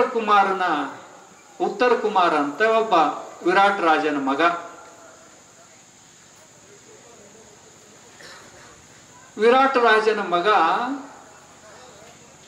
ಅಲ್ಲಿ ಕೀಚಕ ಸತ್ತಿರ್ತಾನೆ. ಕೀಚಕನನ್ನ ಭೀಮ ಬಲ್ಲವ ಕೊಂದಿರ್ತಾನೆ. ಅವಾಗ ಅದು ಸುದ್ದಿ ಕಾಡ್ಗಿಚ್ಚಿನಂತೆ ಎಲ್ಲ ಕಡೆಗೆ ಹಬ್ಬಿ ಕೌರವರಿಗೆ ಸುದ್ದಿ ಮುಟ್ಟಿರ್ತೈತಿ. ಅವ್ರಿಗೆ ಸಂಶಯ ಬಂದು ವಿರಾಟ ರಾಜನಲ್ಲಿ ಇರುವಂತಹ ಎಲ್ಲ ಗೋವುಗಳನ್ನ ಅಪಹರಣ ಮಾಡ್ತಾರೆ, ಸೈನಿಕರನ್ನು ಬಿಟ್ಟು ಮಾಡ್ಸಕಸ್ತಾರೆ. ಅವಾಗ ಏನಾಗ್ತೈತಿ ಅಂತಂದ್ರೆ, ಎಲ್ಲ ಗೋವುಗಳ ಕಾಯುವಂತಹ ಗೋವಾಳಿಗರು, ಗೋಪಾಲ ಬಾಲಕರು ಎಲ್ಲ ಜನ ಬಂದು ಕಾಯುವಂತವ್ರೆಲ್ಲ ಬಂದು ಓಡೋಡಿ ಬಂದು ವಿರಾಟ್ ರಾಜನಿಗೆ ಹೇಳ್ತಾರೆ, ಈಗ ಕೌರವರು ಬಂದು ನಮ್ಮ ಗೋವುಗಳನ್ನ ಅಪಹರಿಸಿಕೊಂಡು ಹೋದ್ರು, ಸೈನಿಕರು ಬಂದು ಅಪಹರಿಸಿಕೊಂಡು ಹೋದ್ರು ಅಂತಂದಾಗ ಬಹಳ ಚಿಂತಾಕ್ರಾಂತ ಆಗ್ತಾರೆ. ಕೀಚಕನನ್ನ ಕಳಿಸ್ಬೇಕಂದ್ರೆ ಅವ ಸತ್ತಿದ್ದ, ಅವನ ತಮ್ಮಂದಿರು ಎಲ್ಲರೂ ಹೋಗ್ಬಿಟ್ಟಿದ್ರು. ಎಲ್ಲ ಭೀಮ್ ಮುಗಿಸೇ ಬಿಟ್ಟಿದ್ 4 ಜನ ಅಣ್ತಮ್ಮರನ್ನ. ಅವ್ರನ್ನ ಏನ್ ಮಾಡಬೇಕು ಚಿಂತಾಕ್ರಾಂತ ಆಗಿ ವಿರಾಟ್ ರಾಜ ಕೂತಾಗ, ಅವಾಗ ಉತ್ತರ ಕುಮಾರನ ತಂಗಿ ಉತ್ತರೆ ಆಕೆ ನನ್ನ ಅಣ್ಣ ಅದಾನಲ್ಲ, ಯಾಕೆ ಚಿಂತೆ ಮಾಡ್ತೀರಿ ಅಂತ ಹೇಳಿ ಆ ತಂದಿಗೆ ಹೇಳ್ತಾನೆ. ಅವನು ಯುದ್ಧ ಮಾಡ್ತಾನೆ. ಹೌದು, ಯುದ್ಧ ಮಾಡ್ತಾನ ಅವನು. ಯಾಕಂದ್ರೆ ದಿನಾಲೂ ಯುದ್ಧದ ಭಾರಿ ಭಾರಿ ಪೌರುಷದ ಮಾತನ್ನ ಹೇಳ್ತಾನ. ನನ್ನ ಹತ್ತಿರ ಶಕ್ತಿ ಅಷ್ಟೈತಿ, ನನ್ನ ಹತ್ತಿರ ಇಷ್ಟ ಐತಿ. ಹೆಣ್ಮಕ್ಳು ಸುತ್ತಮುತ್ತ ಹೆಣ್ಮಕ್ಳು ಅಡಿಗೆ ಮನೆಯೊಳಗ ಅಲ್ಲೇ ಕುಂತು ಅಂತಃಪುರದಲ್ಲಿ ಕುಂತು ಮಾತಾಡ್ತಾ ಇರ್ತಾನೆ. ನನ್ನಷ್ಟು ಸೂರರು ಯಾರಿಲ್ಲ, ನನ್ನಷ್ಟು ಧೀರರು ಯಾರಿಲ್ಲ. ಹೌದು ಎಲ್ಲ ಹೆಣ್ಮಕ್ಳೆಲ್ಲ ಹೌದು, ನಿನ್ನಷ್ಟು ವೀರರು ಯಾರು, ನಿನ್ನಷ್ಟು ಸೂರ್ಯರು ಯಾರು ಅಂದ್ರೆ ಉತ್ತರನ ಪೌರುಷ ಒಲಿ ಮುಂದ. ಅಲ್ಲೇ ಹೆಣ್ಮಕ್ಳ ಮುಂದೆ ಅವನ ಪೌರುಷ. ಆದ್ರೆ ಆಗೆಲ್ಲ ತಂಗಿ ಕೇಳ್ಕೊಂಡಿರ್ತಾಳೆ. ಉತ್ತರ ಕುಮಾರನ ತಂಗಿ ಉತ್ತರ ಕೇಳ್ಕೊಂಡು ಅವ್ರ ಅಪ್ಪನ ಮುಂದೆ ಹೇಳದಾಗ, ಹೋಗಪ್ಪ ನೀ ಯುದ್ಧಕ್ಕೆ ಹೋಗು ಅಂತ ಕಳಿಸ್ತ. ಅವ ಅಂತಾನ, ನಾ ಎಲ್ಲ ಯುದ್ಧಕ್ಕೆ ಹೋಗ್ಬೇಕಂತ ಮಾಡೀನಿ, ಆದ್ರ ಹಿಂದೆ ನಡೆದ ಯುದ್ಧದಾಗ ನನ್ನ ಸಾರಥಿ ಒಬ್ಬ ಸತ್ತು ಹೋದ. ಇಲ್ಲ ಅಂತಂದ್ರೆ ನನಗೊಬ್ಬ ಸಾರಥಿ, ಪ್ರಚಂಡವಾಗಿರುವಂತಹ ಶಕ್ತಿವಂತನಾದಂತಹ ಸಾರಥಿ ನನಗೊಬ್ಬ ಸಿಕ್ಕಿದ್ದ ಅಂತಂದ್ರೆ ಕೌರವರ ಸೈನ್ಯ ನುಚ್ಚು ನೂರು ಮಾಡಿಬಿಡ್ತೀನಿ ಅಂದ ಉತ್ತರ ಕುಮಾರ. ಎಲ್ಲಿ ಒಳಗ ನಿಂತು ಮಾತಾಡಕತ್ತೆ ಅಂತ, ಮನೆಯಿಂದ ಹೊರಗ ಬಂದಿಲ್ಲ. ಆವಾಗ ದೊಡ್ಡ ಮಾತನ್ನ ಹೇಳ್ತಾ ಇದ್ದ, ಯುದ್ಧದ ಮಾತನ್ನ ಹೇಳ್ತಿದ್ದ. ತನ್ನ ಬಟ್ಟಿನೇ ಎಂದು ಹಾಕೊಂಡಿದಿಲ್ಲ, ಯಾರೋ ಉಡಿಸ್ಬೇಕು ಅವನಿಗೆ ಬಟ್ಟಿ. ತನ್ನ ಕೈಯಿಂದ ಎಂದೂ ಊಟ ಮಾಡಿರ್ಲಿಲ್ಲ. ಎಳೆಯ ಬಾಲಕ್ ಇವ ರಾಜಕುಮಾರ, ಅವ ಯಾವುದಕ್ಕೇನು ಕೊರತೆ ಇಲ್ಲ. ಬಿಸಿಲಿನ ಮುಖ ನೋಡಿರ್ಲಿಲ್ಲ. ಬಾಳೆ ಸುಳಿಯಂತೆ ಬೆಳೆದಿರುವಂತಹ ಯುವಕ ಹೇಳ್ತಾ ಇದ್ದ.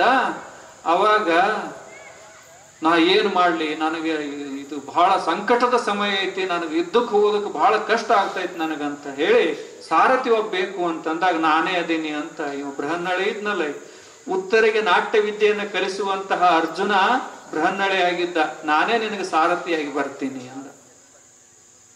ಹಾ ಬಹಳ ಸಂತೋಷ ಬಾ ಅಂತ ಹೇಳಿ ಸಾರಥಿ ರಥವನ್ನ ಇದನ್ನ ಮಾಡ್ದ, ಚಾಲನೆ ಮಾಡ್ತಾ ಇದ್ದ, ಹಿಂದೆ ಕೂತಿದ್ದ.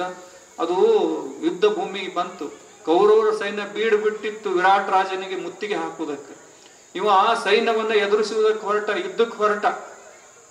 ಹೆದೆ ಏರಿಸಿ ತಲೆ ಮೇಲೆ ಕಿರೀಟ ಹಾಕೊಂಡು ಏನು ಭಾರಿ ಜೋರಾಗಿ ಯುದ್ಧಕ್ಕೆ ಹೊರಟ. ಅವರನ್ನು ಮುಗಿಸೇ ಬಿಡ್ತೀನಿ ನಾನು, ಆ ಗೋವುಗಳನ್ನೆಲ್ಲ ವಾಪಸ್ ತರ್ತೀನಿ ಅಂತ ತಿಳ್ಕೊಂಡು ಭಾರಿ ಭಾರಿ ಭಾರಿ ಮಾತನ್ನ ಹೇಳಿ ಅಲ್ಲಿ ನೋಡದ ಕೌರವರ ಸೈನ್ಯ ಅದು ಹೆಂಗ ನಿಂತಿತ್ತು ಅಂದ್ರೆ, ಕೌರವರ ಸೈನ್ಯ ಕಾಯ್ತಾ ನಿಂತಿತ್ತು ಅಂದ್ರ ಅದು ಸಮುದ್ರದ ಪ್ರಾಯದೊಳಗೆ ನಿಂತು ಬಿಟ್ಟಿತ್ತು. ಕೋಟಿ ಕೋಟಿ ಜನ ನಿಂತು ಬಿಟ್ಟಿದ್ರು. ಯುದ್ಧದ ಭೂಮಿಯನ್ನೇ ಎಂದು ನೋಡ್ಲಾರ್ದಂತ ಇವ ಒಂದು ಬಾಣ್ಣು ಬಿಡಾಕ ಬರ್ತಿರ್ಲಿಲ್ಲ ಇವನಿಗೆ.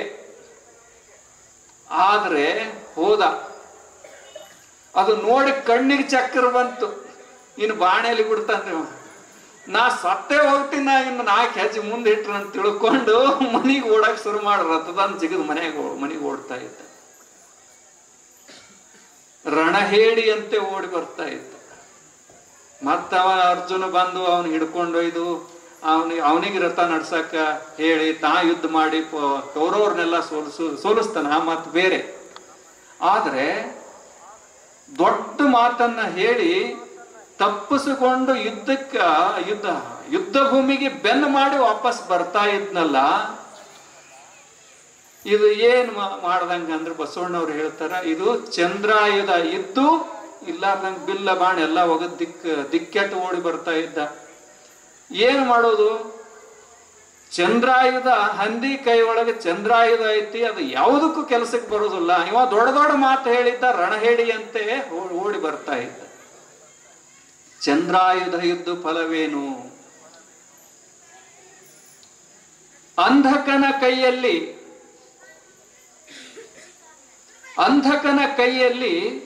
ದರ್ಪಣವಿದ್ದು ಫಲವೇನು? 3ನೇ ಮಾತನ್ನ ಹೇಳ್ತಾರೆ ಬಸವಣ್ಣವರು. ಅಂದ್ರೆ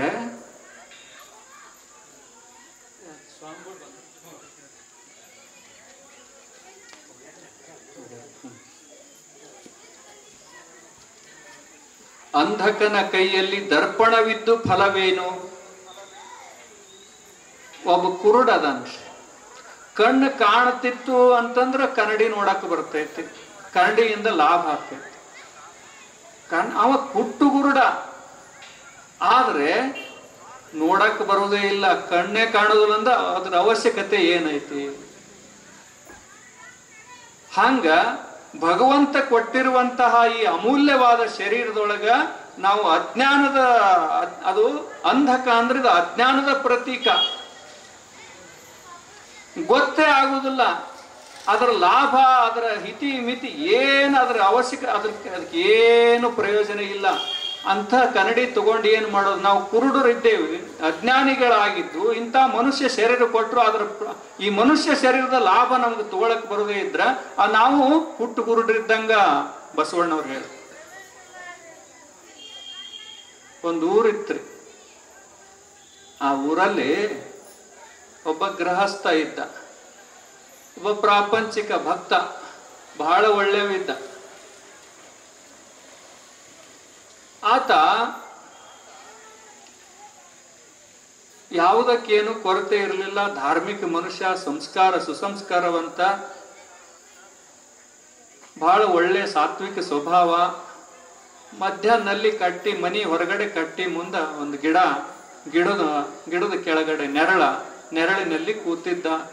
ಮಧ್ಯಾಹ್ನದ ಸ್ವಲ್ಪ ಬಿಸಿಲ. ಅದೇ ಸಮಯಕ್ಕೆ ಒಬ್ಬರು ಮಹಾತ್ಮರು ಬಂದ್ರಿ. ಅಲ್ಲಿ ಮಹಾತ್ಮರು ಬಂದು ಅವರು ದಾರಿಯಿಂದ ದೂರದಿಂದ ಬಂದಿದ್ರು. ಇವ ಗೃಹಸ್ಥ ಮಾತಾಡಿಸಿ ಬರೀ ಮಹಾತ್ಮರೇ ಅಂತ ನಮಸ್ಕಾರ ಮಾಡಿ, ದಣದ್ ಬಂದಿರ್ತಾವು ಅಂತೇಳಿ ಅವ್ರಿಗೆ ಕೈಕಾಲ ಮುಖ ತೊಳ್ಕೊಳ್ಳೋದಕ್ಕೆ ನೀರು ಕೊಟ್ಟ ಕೈಕಾಲಿಗೆ. ಕೈಕಾಲು ಮುಖ ತೊಳ್ಕೊಂಡ್ಮೇಲೆ ತಂಪನೆಯ ನೀರು ಕುಡಿಯೋದಕ್ಕೆ ಕೊಟ್ಟ ಮತ್ತೊಂದು ತಂಬಿಗೆಯಿಂದ. ಆಮೇಲೆ ಆ ಮಾತು ಈ ಮಾತು ಮಾತಾಡ್ತಾ 2 ಗಂಟೆ ಆಯ್ತು, ಊಟ ಮಾಡೋಣ ಅಂತ ಹೇಳಿ ಇಬ್ರು ಬಿಸಿ ಬಿಸಿ ರೊಟ್ಟಿ ಊಟ ಮಾಡ್ತಾ ಇದ್ರು. ಚೆನ್ನಾಗಿ ಊಟ ಮಾಡ್ತಾ ಮಾಡ್ತಾ ಇನ್ನು ಊಟ ಮುಗಿಯುವುದಕ್ಕೆ ಬಂತು. ಇಬ್ರು ಮಹಾತ್ಮರು ಮತ್ತು ಆ ಗೃಹಸ್ಥ ಇಬ್ರು ಊಟ ಮಾಡ್ತಾ ಇರ್ಬೇಕಾದ್ರೆ ಕೊನೆ ಹಂತಕ್ಕೆ ಬಂತು ಊಟ.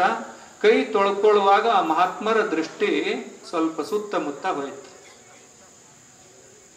ಸುತ್ತಮುತ್ತ ಕಂಪೌಂಡ ಕಟ್ಟಿದ್ದ, ಆ ಮನಿಗೆಲ್ಲ ಸುತ್ತಮುತ್ತ ಕಂಪೌಂಡ ಕಟ್ಟಿದ್ದ, ಗೋಡೆ ಕಟ್ಟಿದ್ದ. ಆ ಗೋಡೆ ಮಧ್ಯದೊಳಗ ಒಂದು ಗಿಡ ಬೆಳೆದಿತ್ತು, ಸಣ್ಣ ಗಿಡ ಬೆಳೆದಿತ್ತು. ಸಣ್ಣ ಗಿಡ ಇದು ಅವ್ರ ಮಹಾತ್ಮರು ವನಸ್ಪತಿ ಬಗ್ಗೆ ಬಹಳ ಅನುಭವ ಇತ್ತು ಅವ್ರಿಗೆ. ಅದನ್ನ ನೋಡಿದ್ರು. ನೋಡಿ ಇದು ಎದ್ರ ಗಿಡ ಐತಿ ಅಂತ ಕೇಳಿದ್ರು. ಆ ಗೃಹಸ್ಥನಿಗೆ, ಮನಿ ಯಜಮಾನನಿಗೆ ಕೇಳಿದ್ರು. ಅವ ಅಂದ, ನನಗೇನು ಗೊತ್ತಿಲ್ಲ, ಯಾವುದಂತ ನನಗೂ ಗೊತ್ತಿಲ್ಲ ಮಹಾತ್ಮರೇ. ಅದು ಮಳೆಗಾಲದಾಗ ಚಿಗಿತೈತಿ, ಬ್ಯಾಸಿಗೆ ಒಳಗೆ ಬಾಡ್ತೈತಿ, ಅದ್ರಾಗ ದನ ಕರುಗಳು ಅಷ್ಟು ಕಟ್ ಮಾಡ್ತಾವ, ಅದು ಹೇಗೋ ಬದುಕೈತಿ, ಅದು ಯಾವುದಂತ ನನಗೂ ಗೊತ್ತಿಲ್ಲ. ಅವ ಅಂದ, ಮಹಾತ್ಮರಂದ್ರು, ಇದು ಆಕಸ್ಮಿಕವಾಗಿ ಈ ಮನಿ ಕಂಪೌಂಡಿನೊಳಗೆ ಹುಟ್ಟೈತಿ. ಅದು ದಿವ್ಯ ಔಷಧಿ. ಏನು ಭಾರಿ ಭಾರಿ ವಿಷ ಸರ್ಪಗಳದಾವಲ್ಲ, ಕಾಳಿಂಗ ಸರ್ಪ ಇರಬಹುದು, ನಾಗರ ಹಾವ ಇರಬಹುದು, ನಾಗಸರ್ಪ ಇರಬಹುದು, ಅಥವಾ ದೇವಲೋಕದ ಸರ್ಪ ಇರಬಹುದು. ವಾಸುಕಿ ಅಂತ ದೇವಲೋಕದ ಸರ್ಪ. ಅದು ಅಂತ ಭಯಾನಕವಾಗಿರುವಂತಹ ವಿಷ ಸರ್ಪಗಳು ಕಡಿದ್ರು ಮನುಷ್ಯ ಅರ್ಧ ಗಂಟೆದಾಗ ಸತ್ತು ಹೋಗ್ಬಿಡ್ತಾನ. ಆದರೆ ಎಂತಹ ಭಯಂಕರವಾಗಿರುವಂತಹ ದೇವಲೋಕದ ಸರ್ಪ ಕಚ್ಚಿದ್ರು ಕೂಡ, ಕಾಳಿಂಗ ಸರ್ಪ ಕಚ್ಚಿದ್ರು ಕೂಡ, ಇನ್ನು ಯಾವುದೇ ಭಯಾನಕ ಭಾರಿ ವಿಷಕಾರಿ ವಿಷ ಜಂತು ಕಚ್ಚಿದ್ರು ಕೂಡ ಈ ಗಿಡದ ನಿನ್ನ ಕಂಪೌಂಡದೊಳಗೆ ಏನೋ ಬೆಳೆದೈತಲ್ಲ, ಈ ಗಿಡದ 4 ಎಲಿ ತಗೊಂಡು ಅದನ್ನ ತಿಕ್ಕಿ ಅಥವಾ ಕುಟ್ಟಿ ಅದರ ರಸ ಅವನ ಬಾಯಿ ಒಳಗೆ ಹಾಕಿದ್ರೆ ಯಾವ ಹಾವು ಕಡಿದ್ರು ಏನೂ ಆಗುದಿಲ್ಲ. ಅಂತ ದಿವ್ಯ ಔಷಧಿ ಇದು ಗಿಡ. ನಿನ್ನ ಅಕಸ್ಮಾತ್ ಆಗಿ ನಿನ್ನ ಮನೆಯೊಳಗೆ ಹುಟ್ಟೆ. ಆದ್ದರಿಂದ ಇದು ನಿನಗೆ ಗೊತ್ತೇ ಇಲ್ಲ ಅಂತಿ ಅಂದ್ರೆ ನನಗೆ ಬಹಳ ಆಶ್ಚರ್ಯ ಆಗ್ತೈತಿ ಅಂತ ಹೇಳಿದ್ರು ಮಹಾತ್ಮರು. ಅವಾಗ ಅವ ಅಂದ, ಭಾರಿ ಪಶ್ಚಾತ್ತಾಪ ಆಯ್ತು. ಎಷ್ಟು ಜನ ನಮ್ಮ ಊರೊಳಗೆ ಸತ್ತು, ಸಾವಿರ ಜನ ಸತ್ತು ಹೋಗ್ಯಾರ ಹಾವು ಕಡದು. ಇದು ಮೊದಲೇ ಗೊತ್ತಾಗಿತ್ತು ಅಂತಂದ್ರ ಎಷ್ಟು ಜನ ಪ್ರಾಣ ಉಳ್ಕೊಂತಿತ್ತು, ಎಷ್ಟು ಜನರದು. ಎಂತಹ ಆಘಾತ ಆಯ್ತು, ಎಂತಹ ಪಶ್ಚಾತ್ತಾಪ ಪಟ್ಟುಕೊಂಡು ಅವ ಅಂದ. ಮಹಾತ್ಮರಿಗೆ ಉದ್ದ ಅಡ್ಡ ನಮಸ್ಕಾರ ಮಾಡಿ, ಧನ್ಯವಾದ್ರಿ ಮಹಾತ್ಮರೇ ಅಂತ 1000 ರೂಪಾಯಿ ಅವರಿಗೆ ದಕ್ಷಿಣೆಯನ್ನ ಕೊಟ್ಟು ಕಳುಹಿಸಿದ. ಅವಾಗ ಅವ ಏನ್ ಮಾಡದಂದ್ರ ತಕ್ಷಣವೇ 1 ಗಂಟೆ ಒಳಗೆ ಅದಕ್ಕೆ ಬೇಲಿ ಹಾಕದ, ದನ ಕರುಗಳು ಕಡಿಯದಂತೆ. ಆಮೇಲೆ ಅದಕ್ಕೆ ಅಗತಿ ಮಾಡದ, ಗೊಬ್ಬರ ಹಾಕದ, ನೀರ್ ಹಾಕದ. 10-12 ದಿನದಾಗ ಸೊಂಪಾಗಿ ಆ ದಿವ್ಯ ಔಷಧಿಯ ಗಿಡ ಬೆಳೀತಾ ಇತ್ತು.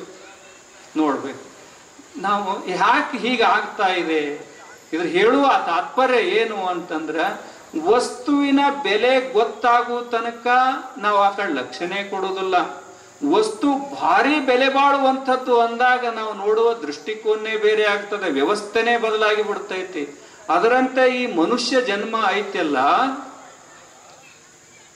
ಈ ಮನುಷ್ಯ ಜನ್ಮದ ಬೆಲೆ ಗೊತ್ತಾಯ್ತು ಅಂತಂದ್ರೆ ಪುನರಪಿ ಯಾಕೆ ಹುಟ್ಟುತ್ತೇವಿ? ಪುನರಪಿ ಜನನಂ ಪುನರಪಿ ಮರಣಂ ಪುನರಪಿ ಜನನಿ ಜಠರೇ ಶಯನಂ ಇಹ ಸಂಸಾರೇ ಖಲು ದುಸ್ತಾರೆ ಕೃಪಯಾ ಪಾರೆ ಪಾಹಿ ಮುರಾರೆ.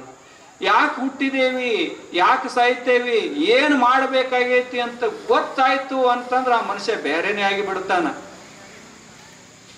ಆದ್ರಿಂದ ಈ ಮನುಷ್ಯ ಜನ್ಮದ ಬೆಲೆ ಗೊತ್ತಾಗೋ ತನಕ ಹೆಂಗರೆ ಬದುಕ್ತೇವಿ. ಗೊತ್ತಾಯ್ತು ಅಂತಂದ್ರ ಆ ಬದುಕೇ ಬೇರೆ ಆಗಿಬಿಡ್ತೈತಿ. ಹಾಗೆ ಅವ ವನಸ್ಪತಿ ಗೊತ್ತಾದಾಗ ಹೆಂಗ ಎಲ್ಲ ರಕ್ಷಣೆ ಮಾಡದ್ನಲ್ಲ, ದನ ಕರಗಳು ಕಡಿಯಂತೆ ಗೊಬ್ಬರ ನೀರು ಎಂದೂ ಹಾಕಿರ್ಲಿಲ್ಲವ. ಹಂಗ ಮನುಷ್ಯ ಸಾಧನೆಗೆ ತೊಡಗ್ತಾನ ಗೊತ್ತಾಯ್ತು ಅಂತಂದ್ರೆ. ಇಲ್ಲ ಅಂತಂದ್ರೆ ಅಜ್ಞಾನದೊಳಗ ಹೋಗಿ ಬಿಡ್ತೈತಿ.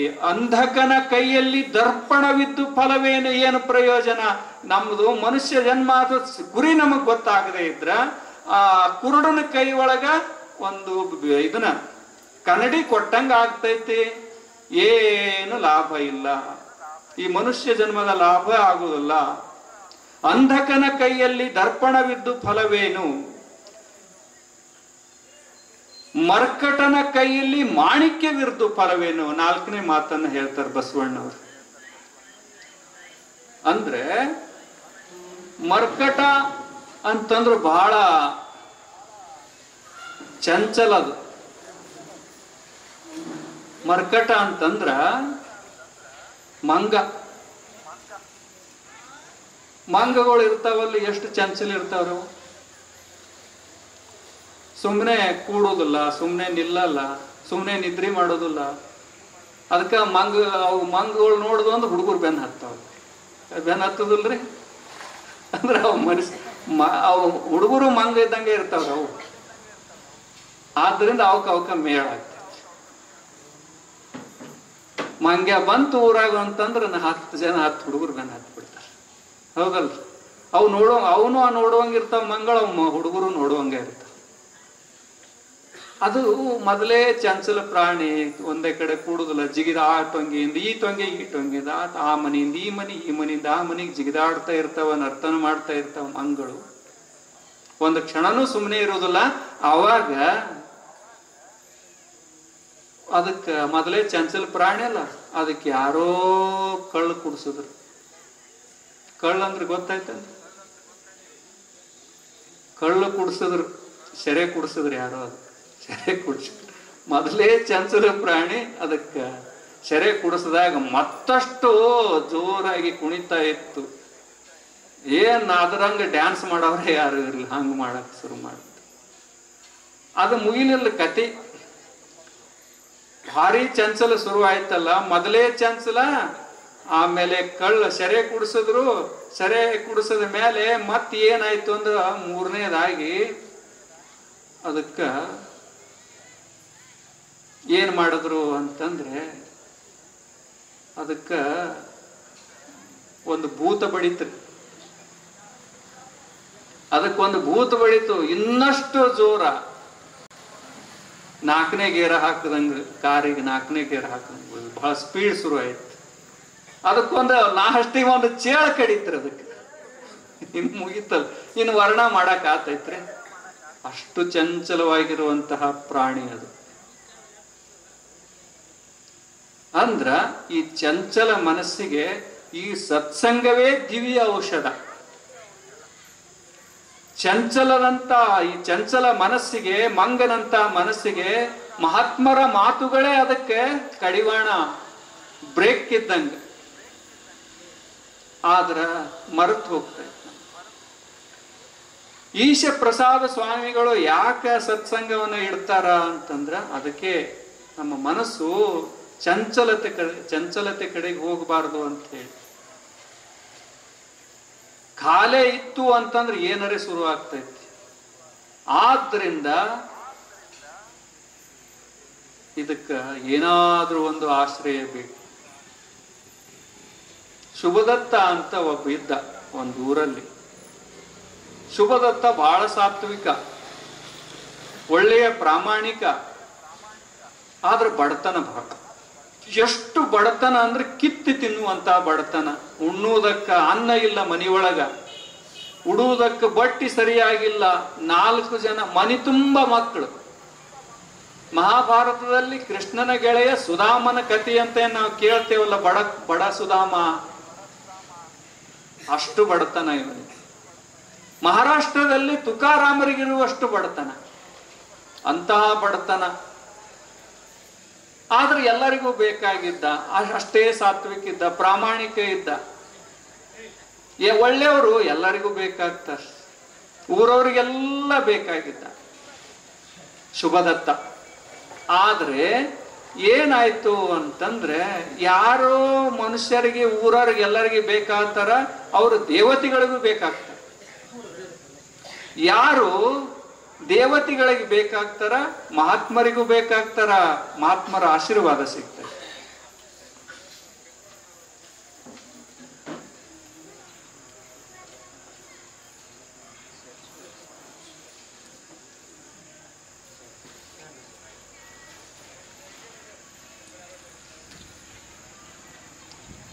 ಜೈ ಮಂಗಲಂ ಜೈ ನಮ ಪಾರ್ವತಿ ಪತಿ ಶಿವ ಹರ ಹರ ಮಹಾದೇವ್.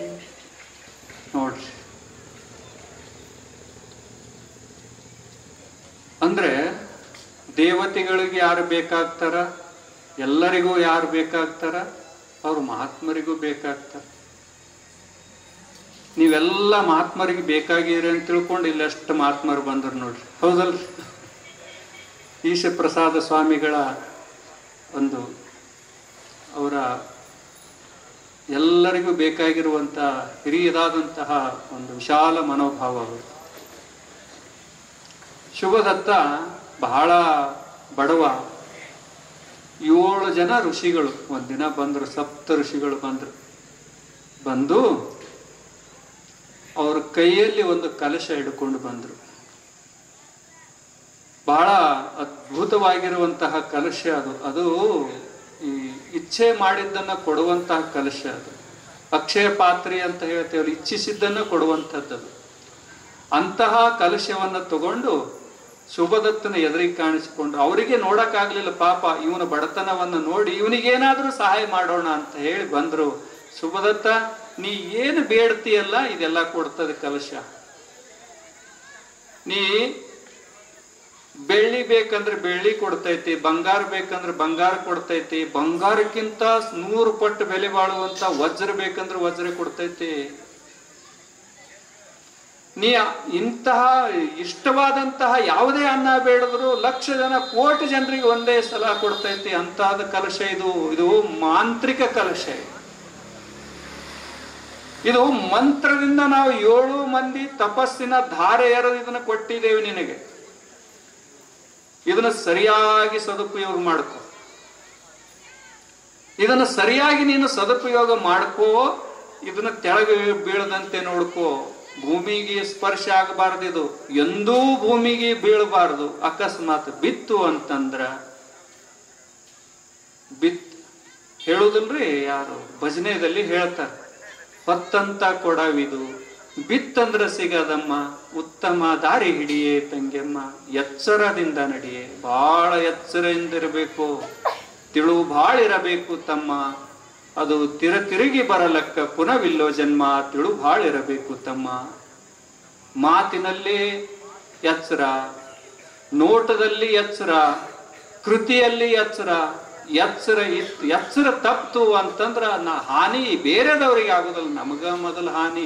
ಮನೆಯೊಳಗಣ ಕಿಚ್ಚು ಮನೆಯ ಸುಟ್ಟಲ್ಲದೆ ನೆರೆಮನೆಯ ಸುಡದು ಕೂಡಲ ಸಂಗಮ ದೇವ. ಹೀಗೆ ಹೇಳಿದ್ರು, ಎಚ್ಚರಿಕೆಯ ಗಂಟೆಯನ್ನು ಬಾರಿಸಿದ್ರು. ನೀನು ಇಚ್ಛಿಸಿದ್ದನ್ನ ಕೊಡ್ತೈತಿ, ಲೋಕ ಕಲ್ಯಾಣ ಕಾರ್ಯವನ್ನು ಮಾಡು ಅಂತ ಹೇಳಿ ಆಶೀರ್ವಾದ ಮಾಡಿ, ನಿನಗೆ ಒಳ್ಳೇದಾಗ್ಲಿ ಶುಭದತ್ತ ಅಂತ ಹೇಳಿ ಆಶೀರ್ವಾದ ಮಾಡಿ ಮರೆಯಾದರು 7 ಋಷಿಗಳು. ಅವ ತಗೊಂಡ ಆ ಕಲಶವನ್ನ, ಆ ಮಾಂತ್ರಿಕ ಕಲಶವನ್ನ ತೆಗೆದುಕೊಂಡು, ಏನು ಬೇಕು ಏನೆಲ್ಲವನ್ನ, ನನಗ 1000 ಎಕರೆ ಹೊಲ ಆಗ್ಲಿ ಅಂದ. ಅವನ ಹೆಸರಲ್ಲೇ ಹೊಲ ಆಯ್ತು. ಮನಿಗಳಾಗ್ಲಿ, ರಾಜವಾಡಿ ಆದಂತ ರಾಜವಾಡಿ ಅದು ಆಯ್ತು. ಕೋಟಿ ಜನರಿಗೆ ಅನ್ನ ಕೊಡಬೇಕು ಅಂತ ಕೋಟಿ ಜನರಿಗೆ ಅನ್ನ ತಯಾರಾಯ್ತು. ನೀಡೋರು ಎಲ್ಲವನ್ನ ತಯಾರಾಯ್ತು. ಯಾವುದಕ್ಕೇನು ಕೊರತೆ ಆಗಲಿಲ್ಲ ಶುಭದತ್ತನಿಗೆ. ಕೋಟಿ ಜನ ಉಂಡು ಉಟ್ಟು ಬಟ್ಟೆ ಬರೀ ವಜ್ರ ವೈಡೂರ ಎಲ್ಲವನ್ನೂ ಎಲ್ಲರಿಗೂ ಬೇಕಾದಷ್ಟು ಹಂಚದ. ಜಗತ್ತು ಅವನನ್ನ ಕೊಂಡಾಡಿ ಸಂತೋಷ ಪಡುತ್ತಿತ್ತು, ಹಾಡಿ ಹರಿಸ್ತಾ ಇತ್ತು ಶುಭದತ್ತನನ್ನ. ಒಂದಿನ ಯಾವುದೋ ಒಂದು ತನ್ನ ಫಂಕ್ಷನ್ ನಲ್ಲಿ, ವಾರ್ಷಿಕೋತ್ಸವದಲ್ಲಿ ಓರಿಗೆಯ ಗೆಳೆಯರೆಲ್ಲರೂ ಬಂದಿದ್ರು. ಅವಾಗ ಸಂಘ ದೋಷ ಎಲ್ಲರೂ ಅವ್ರಿಗೆ ಒತ್ತಾಯ ಮಾಡಿ ಅವನಿಗೆ ಕುಡಿಸಿದ್ರು, ತಿನ್ನಿಸಿದ್ರು. ಸೇರಿಸಿದ್ರು. ಮಾಡಬಾರದನ್ನ ಮಾಡು. ಯಾವಾಗಲೂ ಅವ ತಲೆ ಮೇಲಾದ್ರೂ ಹೊರತಿದ್ದ ಕಲಶ ಅಥವಾ ಹೆಗಲ ಮೇಲಾದ್ರೂ ಹೊರತಿದ್ದ ಶುಭದತ್ತ. ಆದ್ರೆ ಕುಡದಾಗ ಮತ್ತೆ ತೆಲಿಗೇರಿತ್ತು. ಋಷಿ ಮುನಿಗಳ ಮಾತು, ಮಹಾತ್ಮರ ಮಾತು ಮರ್ತಿತ್ತು. ಎಲ್ಲರೂ ಕುಣಿತಾ ಇದ್ರು, ಸ್ನೇಹಿತರೆಲ್ಲರೂ. ಇವನು ಕುಣ್ಯಾಕ್ ಶುರು ಮಾಡ್ದ ಸ್ಟೇಜಿನ ಮೇಲೆ. ಕುಣಿದು ಕುಣಿದು ಕುಣಿದು ಎಚ್ಚರ ತಪ್ಪಿ ಕುಣಿದ. ಅದು ಹೆಗಲ ಮೇಲಿರುವಂತಹ ಕಲಶ ಕೆಳಗೆ ಬಿದ್ದಿತ್ತು, ಒಡೆದಿತ್ತು. ಆದ್ರ ಪಾತ್ರೆ ತೆಳಗೆ ಬಿದ್ದಾಗ ಮರೆಯಾಗಿ ಬಿಡ್ತು. ಶುಭದತ್ತ 3 ದಿನದಾಗ ಮೊದಲು ಎಷ್ಟು ಬಡವಿದ್ದ ಅಷ್ಟೇ ಬಡವಾಗಿ ಉಳಿದಿದ್ದ. ಎಲ್ಲ ಹೋಗಿತ್ತು. ಆದ್ದರಿಂದ ಈ ಮನಸ್ಸಿಗೆ ಮಹಾತ್ಮರ ಮಾತುಗಳೇ ಇದಕ್ಕೆ ರಕ್ಷಾ ಕವಚ. ಬಸವಣ್ಣವರು ಹೇಳ್ತಾರೆ,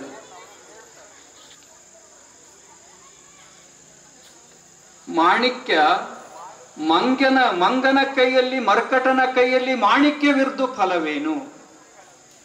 ಈ ಚಂಚಲ ಮನಸ್ಸಿನ ಕೈ ಒಳಗೆ ಏನು ಕೊಟ್ರೆ ಏನೈತಿ.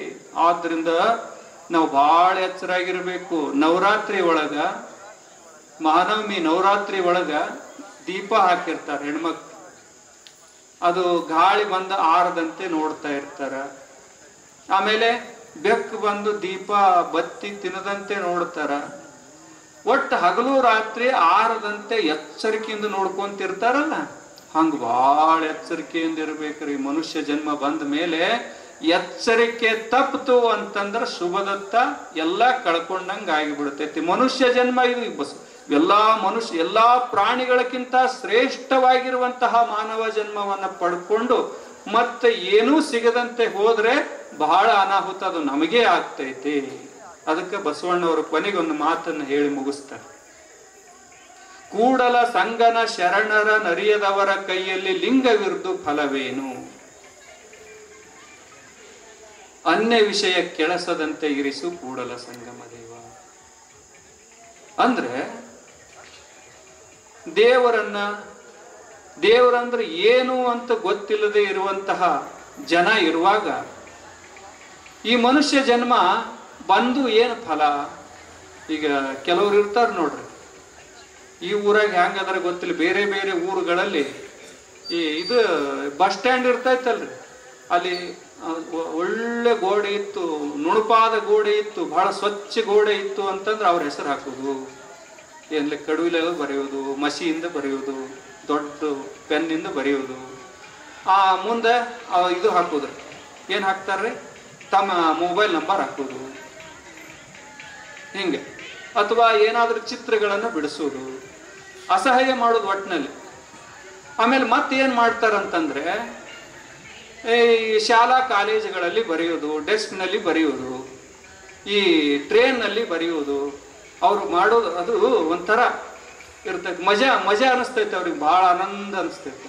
ಒಟ್ಟು ಕೆಟ್ಟದನ್ನ ಮಾಡ್ತಾ ಇದ್ರೆ ಅವ್ರಿಗೆ ಮಜಾ ಅನಿಸ್ತೈತೆ. ಹಿಂಗ ಊರಾಗ ಇರ್ತಾರೆ, ಕೆಲವೊಬ್ರು ಇರ್ತಾರೆ. ಅಂದ್ರ ವಿಕೃತ ಆನಂದವನ್ನ ಪಡೆಯುವುದು ಸಂತೋಷವನ್ನ ಪಡ್ತಾ ಇರ್ತಾರೆ. ವಿಕೃತಿ ಮಾಡಿ ಸಂತೋಷವನ್ನ ಪಡ್ತಾ ಇರ್ತಾರೆ. ಇದು ಇಂಥವ್ರ ಕೈ ಒಳಗ ಆ ಕೂಡಲ ಸಂಗನ ಶರಣರ ನರಿಯದವರ ಕೈಯಲ್ಲಿ ಲಿಂಗವಿದ್ದು ಫಲವೇನು. ಏನು ಕೊಟ್ಟರು ಕೂಡ ಏನು ಲಾಭ ಇಲ್ಲ. ಅದು ಹೊಳೆಯೊಳಗ ಹುಣಸಿ ಹಣ್ಣು ತೊಳೆದಂತೆ ಆಗ್ತೈತಿ. ಹಾಗಾಗಬಾರ್ದು. ನಮ್ಮ ಬದುಕು ಹೇಗಾಗಬೇಕು ಅಂತಂದ್ರೆ ಅಥರ್ಗದ ಜನ ಹೆಂಗದಿರಲ್ಲ ಹಂಗಾಗಬೇಕು ಅಂತ. ನೀವು ಬಹಳ ಒಳ್ಳೆಯವರು ಅಥರ್ಗದವರು. ಎಷ್ಟು ಒಳ್ಳೆಯವರು ಅಂತಂದ್ರೆ ಅಪಗಳ ನಂತರ 108 ದಿನಗಳವರೆಗೆ ಕಾರ್ಯಕ್ರಮ ಹೋದರ್ಸ ಮಾಡಿದ್ರಲ್ಲ. ವಿಜಾಪುರ ಆಶ್ರಮಕ್ಕೆ ನೀವು ಸೈಡ್ ಹೊಡೆದು ಬಿಟ್ರೆ ನೀವು ನಿಮ್ಮಷ್ಟು ಯಾರು ನೀವೆಲ್ಲ ಬಹಳ ಒಳ್ಳೆಯವರು. ಅದು ಯಾರಿಂದ ಅಂದ್ರೆ ಈಶಪ್ರಸಾದ ಸ್ವಾಮಿಗಳಿಂದ. ಈಶಪ್ರಸಾದ ಸ್ವಾಮಿಗಳು ಎಷ್ಟು ಗಟ್ಟಿ ಅದಾರಂತಂದ್ರ ಅವ್ರು ಬಹಳ ಗಟ್ಟಿ ಅದಾರ. ಅವ್ರಕ್ಕಿಂತ ನೀವು ಗಟ್ಟಿದ್ರೆ ನಿಮ್ಗಿಂತ ಅವ್ರ ಗಟ್ಟಿ, ಹಿಂಗ ಜೋಡಿ ಹಿಂಗಿರ್ಬೇಕು. ಏನಾದ್ರೂ ಒಂದು ದೊಡ್ಡ ಕೆಲಸ ಆಗ್ಬೇಕಂದ್ರ ಅಪ್ಪಗಳು ನೋಡ್ಬೇಕ್ರಿ ಅಪ್ಪುಗಳ ಸೇವಾ ಎಷ್ಟು ಮಾಡಿದ್ರು ಅಂತಂದ್ರ ಯಾರಿಗೂ ಮಾಡಕ್ಕಾಗಿಲ್ಲ. 108 ದಿನ ಕಾರ್ಯಕ್ರಮ ಯಾರಿಗೂ ಮಾಡಕ್ಕಾಗಿಲ್ಲ. ಅಪ್ಪುಗಳ ಶಿಷ್ಯರು ಎಷ್ಟು ಜನ, 50 ಜನ ಶಿಷ್ಯರಿದ್ರು ಯಾರಿಗೂ ಮಾಡಕ್ ಆಗ್ಲಿಲ್ಲ. ಆದ್ರ ಮಾಡಕ್ ಆಗದ್ದನ್ನ ಮಾಡಿ ತೋರ್ಸುದ್ರಲ್ಲ. ಊರೊಳಗೇನು ಬಹಳ ಶ್ರೀಮಂತಿಕೆ, ಹೊಳೆದಂಡಿ ಊರ ಇದು, ಏನು ಬಹಳ ನೀರಾವರಿ ಐತಿ, ಏನು ಇದು ಇಲ್ಲ, ಬರಗಾಲ ಏನು ಇಲ್ಲ ಅಂತಿಲ್ಲ. ಏನೆಲ್ಲ ಇದ್ರು ಕೂಡ ಮಾಡಿ ತೋರಿಸ್, ಇದಕ್ಕೆ ಸಾಧನೆ ಅಂತಾರೆ. ಇದಕ್ಕೆ ನೀವು ಮಾಡಿದ್ದು ಸಾಧನೆ ಬಹಳ ದೊಡ್ಡದೈತಿ. ಅಪ್ಪುಗಳು ಭಕ್ತರು ಎಲ್ಲೆಲ್ಲಿ ಅದಾರ ಎಲ್ಲ ಕಡೆಗೆ ಪ್ರಚಾರ ಆಗೈತಿ. ಆತರ್ಗ ಊರ ಎಲ್ಲ ಕಡೆ ಪ್ರಚಾರ ಆಗೈತಿ. ಅದು ಈಶ ಪ್ರಸಾದ ಸ್ವಾಮಿಗಳು ಬಂದ ಮೇಲ ಸಾಮಾನ್ಯ ಅಲ್ಲ. ಅವರು ಅಷ್ಟು ಕೆಲಸ ಮಾಡೋದಕ್ಕ ನಿಮ್ಮನ್ನ ಕರ್ಕೊಂಡು ಅಷ್ಟು ದೊಡ್ಡ ಸಾಧನೆ ಮಾಡೋದಕ್ಕೆ ಕಾರಣ ಸಿದ್ದೇಶ್ವರ ಅಪ್ಪಗಳು ಅವ್ರ ಸೇವಾ ಮಾಡೋದು. ಎಷ್ಟು ಸೇವಾ ಮಾಡಿದ್ರು ಅಂತಂದ್ರೆ ಕೊನೆಗೆ ಶಿವದೇವ ಅಪ್ಪಗಳು ಬಂದಿದ್ದಾರೆ. ಅವ್ರು ಬಹಳ 20-30 ವರ್ಷ ಅವ್ರ ಸೇವಾ ಮಾಡಿದ್ರು. ಷಡಕ್ಷರಿ ಅಪ್ಪಗಳು ಸೇವಾ ಮಾಡೋದು ಬಹಳ ಜನ ಸೇವಾ ಮಾಡಿದಾರೆ. ಆದ್ರೆ ಕೊನೆಗೆ ಸೇವಾ ಮಾಡಿದ್ರಲ್ಲ, ಅಪ್ಪಗಳು ಸೇವೆ ಕೊನೆಗೆ ಮಾಡಿದ್ರಲ್ಲ. ಎಷ್ಟು ಸೇವೆ ಮಾಡಿದ್ರು ಅಂತಂದ್ರ ಅವ್ರ ಲೆವೆಲ್ನಲ್ಲೇ ಸೇವಾ ಮಾಡಿದವ್ರು ಮುಪ್ಪಿನ ಕಾಡು ಸಿದ್ದೇಶ್ವರ ಸ್ವಾಮಿಗಳು ಬಹಳ ಸೇವಾ ಮಾಡಿದ್ರು. ಎಷ್ಟು ಸೇವಾ ಮಾಡಿದ್ರು ಅಂತಂದ್ರೆ ಅಪ್ಪುಗಳಿಗೆ ಅವ್ರ ಕನಸಿನಲ್ಲಿಗೂ ತೊಂದರೆ ಆಗಬಾರ್ದು, ಅವ್ರ ನಿದ್ರೆ ಒಳಗೂ ತೊಂದರೆ ಆಗಬಾರ್ದು, ಅಷ್ಟು ಸೇವಾ ಮಾಡಿದ್ರು. ಕೊನೆಗೆ ಅಪ್ಪುಗಳು ಪೂರ್ಣವಾಗಿ ಆಶೀರ್ವಾದ ಅವರಿಗೆ ಮಾಡಿದ್ರು. ಆದ್ದರಿಂದ ಆತರ್ಗ ಇದು ಉದ್ಧಾರ ಆಗೋ ಕಾಲ ಬಂತು. ಬಹಳ ಸಂತೋಷ. ಎಷ್ಟು ಅಂತಂದ್ರೆ ವಿಷಪ್ರಸಾದ ಸ್ವಾಮಿಗಳು ಬಹಳ ಒಳ್ಳೆಯವರು. ಎಷ್ಟು ಒಳ್ಳೆಯವರು ಅಂತಂದ್ರೆ ನಾವು ನೋಡ್ರಿ, ನಾವು ಆಶ್ರಮ ಬಂದು 30 ವರ್ಷ ಆಯ್ತು. ಶಿವದೇವ ಅಪ್ಪಗಳಿಗೆ ಗೊತ್ತೈತಿ. ನಾವಿನ್ನ ಸುಮ್ಮ ಅಲೆಮಾರಿ ಹೆಂಗ ಸುತ್ತಾಡ್ತಾ ಇದ್ದೇವೆ. ಆದ್ರ ನೋಡ್ಬೇಕ್ರಿ ಅವರು ಇಷ್ಟು ದೊಡ್ಡ ಸಾಧನೆ. ಅದೇ ಮರ್ತಿದ್ದೆ, ನಮ್ಮ ಸಿದ್ಧಪ್ರಸಾದ ಸ್ವಾಮಿಗಳು ಚಿಂಚಲಿಯಿಂದ 2-3 ದಿನಗಳಿಂದ ಇಲ್ಲೇ ಇದ್ದಾರೆ. ಅವರು ಅಪ್ಪುಗಳಿಗೆ ಪ್ರಸಾದ ಸೇವೆ ಬಹಳ ಸೇವೆ ನೋಡ್ಬೇಕು. ಅಪ್ಪುಗಳು ಜಾಸ್ತಿ ದಿನ ಅವರು ಯಾಕ ಆನಂದವಾಗಿದ್ರು ಅಂತಂದ್ರೆ ಇವ್ರ ಸೇವಾ ಅಪ್ಪುಗಳ ಅಂಗ ಸೇವೆಯನ್ನ ಮಾಡೋದಕ್ಕೆ ಇವರು ಬಲ್ಲಿದ್ರಾದ್ರೆ ಪ್ರಸಾದ ಸೇವೆಯನ್ನ ಮಾಡೋದಕ್ಕೆ ಸಿದ್ಧ ಪ್ರಸಾದದೊಳಗೆ ಸಿದ್ಧ ಹಸ್ತದಿಂದ ಸೇವಾ ಮಾಡೋದ್ರಲ್ಲ, ಅದು ಬಹಳ ಚಿಂಚಲಿಯ ಸಿದ್ಧ ಪ್ರಸಾದ ಸ್ವಾಮಿಗಳು ಸಿದ್ಧಹಸ್ತ ಅವರು. ಅಂಥವ್ರು ಬಹಳ ಅಪರೂಪ ಜ್ಞಾನಿಗಳನ್ನ ಅಪ್ಪುಗಳು ಕೊನೆಗೆ ಕೊಟ್ರು. ಈಶಪ್ರಸಾದ ಸ್ವಾಮಿಗಳನ್ನ, ಸಿದ್ಧಪ್ರಸಾದ ಸ್ವಾಮಿಗಳನ್ನ. ನೀವೆಲ್ಲರೂ ಧನ್ಯರು. ಭಗವಂತ ನಿಮಗೆ ದೇವರನ್ನು ಮೆಚ್ಚಿಸೋದಕ್ಕೆ ನಿಮ್ಗೆ ಆಗದೆ ಇದ್ರೆ ಏನು ಚಿಂತೆ ಮಾಡಕ್ ಹೋಗ್ಬೇಡಿ. ದೇವರು ಒಲಿಲಿ, ಅಯ್ಯ ನೀ ಒಲಿದಡೆ ಒಲಿಯದಿದ್ದಡೆ ಮಾಡ. ಆದ್ರೆ ನಾವು ಸಿದ್ದೇಶ್ವರ ಅಪ್ಪಗಳ ಸೇವಾ ಮಾಡಿ ನಾವು ಮುಕ್ತಿಯನ್ನ ಪಡಿತೇವೆ. ನೀನ್ಯಾಕೋ ನಿನ್ನ ಹಂಗ್ಯಾಕೋ ದೇವರ ನೀನು ಬೇಡ ಅಂತ ಹೇಳುವಷ್ಟು ಧೈರ್ಯ ನಿಮ್ಗೆ ಬಂದೈತಿ. ಇದು ಸಾಮಾನ್ಯ ಸಾಧನೆಯಲ್ಲ. ಆದ್ರಿಂದ ಮೊನ್ನೆ ಮುಗಿದೈತಿ ಆ ಕಾರ್ಯಕ್ರಮ 108 ದಿನದ್ದು. ಮತ್ತೀಗೊಂದು ಕಾರ್ಯಕ್ರಮ. ಬಹಳ ಸಂತೋಷ. ಅವರು ಬಹಳ ಮಹಾತ್ಮರು, ದೊಡ್ಡ ಶಿವದೇವ ಸ್ವಾಮಿಗಳು ಗುರುದೇವಾಶ್ರಮ ಟಾಕಳಿ ಮಿರಜ್ದಿಂದ ಬಂದಿದ್ದಾರ. ಅವರು ಹಿರಿಯರು. ನಾವು ಆಶ್ರಮಕ್ಕೆ 96ನೇ ಇಸ್ವಿಯೊಳಗೆ ಆಶ್ರಮ ಬಂದಾಗ ಅವ್ರು ಆಗ್ಲೇ 20 ವರ್ಷ ಆಗಿತ್ತು. ಮಲ್ಲಿಕಾರ್ಜುನ ಅಪ್ಪಗಳನ್ನ ನೋಡಿದವರು ಅವರು. ಮಲ್ಲಿಕಾರ್ಜುನ ಅಪ್ಪಗಳು ಸೇವಾ ಮಾಡಿ ಆ ನಂತರ ಸಿದ್ದೇಶ್ವರ ಅಪ್ಪಗಳ ಸೇವನ ಮಾಡಿದ್ರು. ನಮ್ಮ ಆಶ್ರಮದಲ್ಲಿ ಅತಿಯಾದ ಸೇವೆ ಮಾಡಿದವರು ಸಂಗಮದೇವ ಸ್ವಾಮಿಗಳು, ಎಲ್ಲಕ್ಕಿಂತ ಎತ್ತರ ಮಟ್ಟದ ಸೇವಾ ಮಾಡಿದವರು. ಆಮೇಲೆ 2ನೇದಾಗಿ ಪ್ರಸಾದಲಿಂಗ ಸ್ವಾಮಿಗಳು, 3ನೇದಾಗಿ ಈಶ ಪ್ರಸಾದ ಸ್ವಾಮಿಗಳು, ಸಿದ್ಧ ಪ್ರಸಾದ ಸ್ವಾಮಿಗಳು. ಆದ್ರೆ ಎಲ್ಲರನ್ನ ಒಗ್ಗೂಡಿಸಿಕೊಂಡು ಹೋದವ್ರು ಯಾರು ಅಂತಂದ್ರ ಶಿವದೇವ ಸ್ವಾಮಿಗಳು. ಅವರು ಎಲ್ಲರನ್ನ ಏನ್ ಮಾಡಿದ್ರು ಅಂತಂದ್ರೆ ಒಗ್ಗೂಡಿಸಿ ಎಲ್ಲರೂ ನಮ್ಮವ್ರು ಅಂತ ತಿಳ್ಕೊಂಡು ಎಲ್ಲರ ಜೊತೆ ಆತ್ಮೀಯತೆಯನ್ನು ಇಟ್ಕೊಂಡು ಅಪ್ಪುಗಳು ಏನ್ ಮಾಡ್ತಿದ್ರು ಅಂತಂದ್ರೆ ಶಿವದೇವ್ ಎಲ್ಲಾದ್ರೂ ಪ್ರವಚನಕ್ಕೆ ಹೋಗೋದು ಮಾಡೋದು ಇತ್ತಂದ್ರೆ ಶಿವದೇವ ಸ್ವಾಮಿಗಳಿಗೆ ಭೇಟಿಯಾಗಿ ಹೋಗ್ರಿ ಅಂತ ಹೇಳ್ತಿದ್ರು ಲಾಸ್ಟಿಗೆ. ಅಂದ್ರೆ ಅಪ್ಪುಗಳು 1 ತಿಂಗಳಾವಧಿ ಪ್ರವಚನಕ್ಕೆ ಹೋಗ್ಬೇಕಾದ್ರೆ ಶಿವದೇವ ಸ್ವಾಮಿಗಳು ನೋಡ್ತಿದ್ರು. ಸಂಗಮ ದೇವ ಸ್ವಾಮಿ ಬಹಳ ಪ್ರಮುಖವಾದಂತಹ ಜವಾಬ್ದಾರಿ ಸ್ಥಾನವನ್ನ ಅಪ್ಪುಗಳು ಇರುವವರೆಗೆ ನೋಡ್ಕೊಂಡು ಹೋದ್ರು. ಹಿರಿಯರು ಶಿವದೇವ ಸ್ವಾಮಿಗಳು ಅವರು ಬಂದಿದ್ದಾರೆ. ಪೂಜ್ಯರು, ಷಡಕ್ಷರಿ ಸ್ವಾಮಿಗಳು, ಎಲ್ಲಾ ಮಹಾತ್ಮರು ಬಂದು ಹೋಗಿದ್ದಾರೆ. ಆದ್ರಿಂದ ಅವ್ರ ಮಾತುಗಳನ್ನ ನಾವು ನೀವೆಲ್ಲ ಕೇಳಿ ಮುಕ್ತರಾಗೋಣ ಅಂತ ಹೇಳ್ತಾ 2 ಮಾತಿಗೆ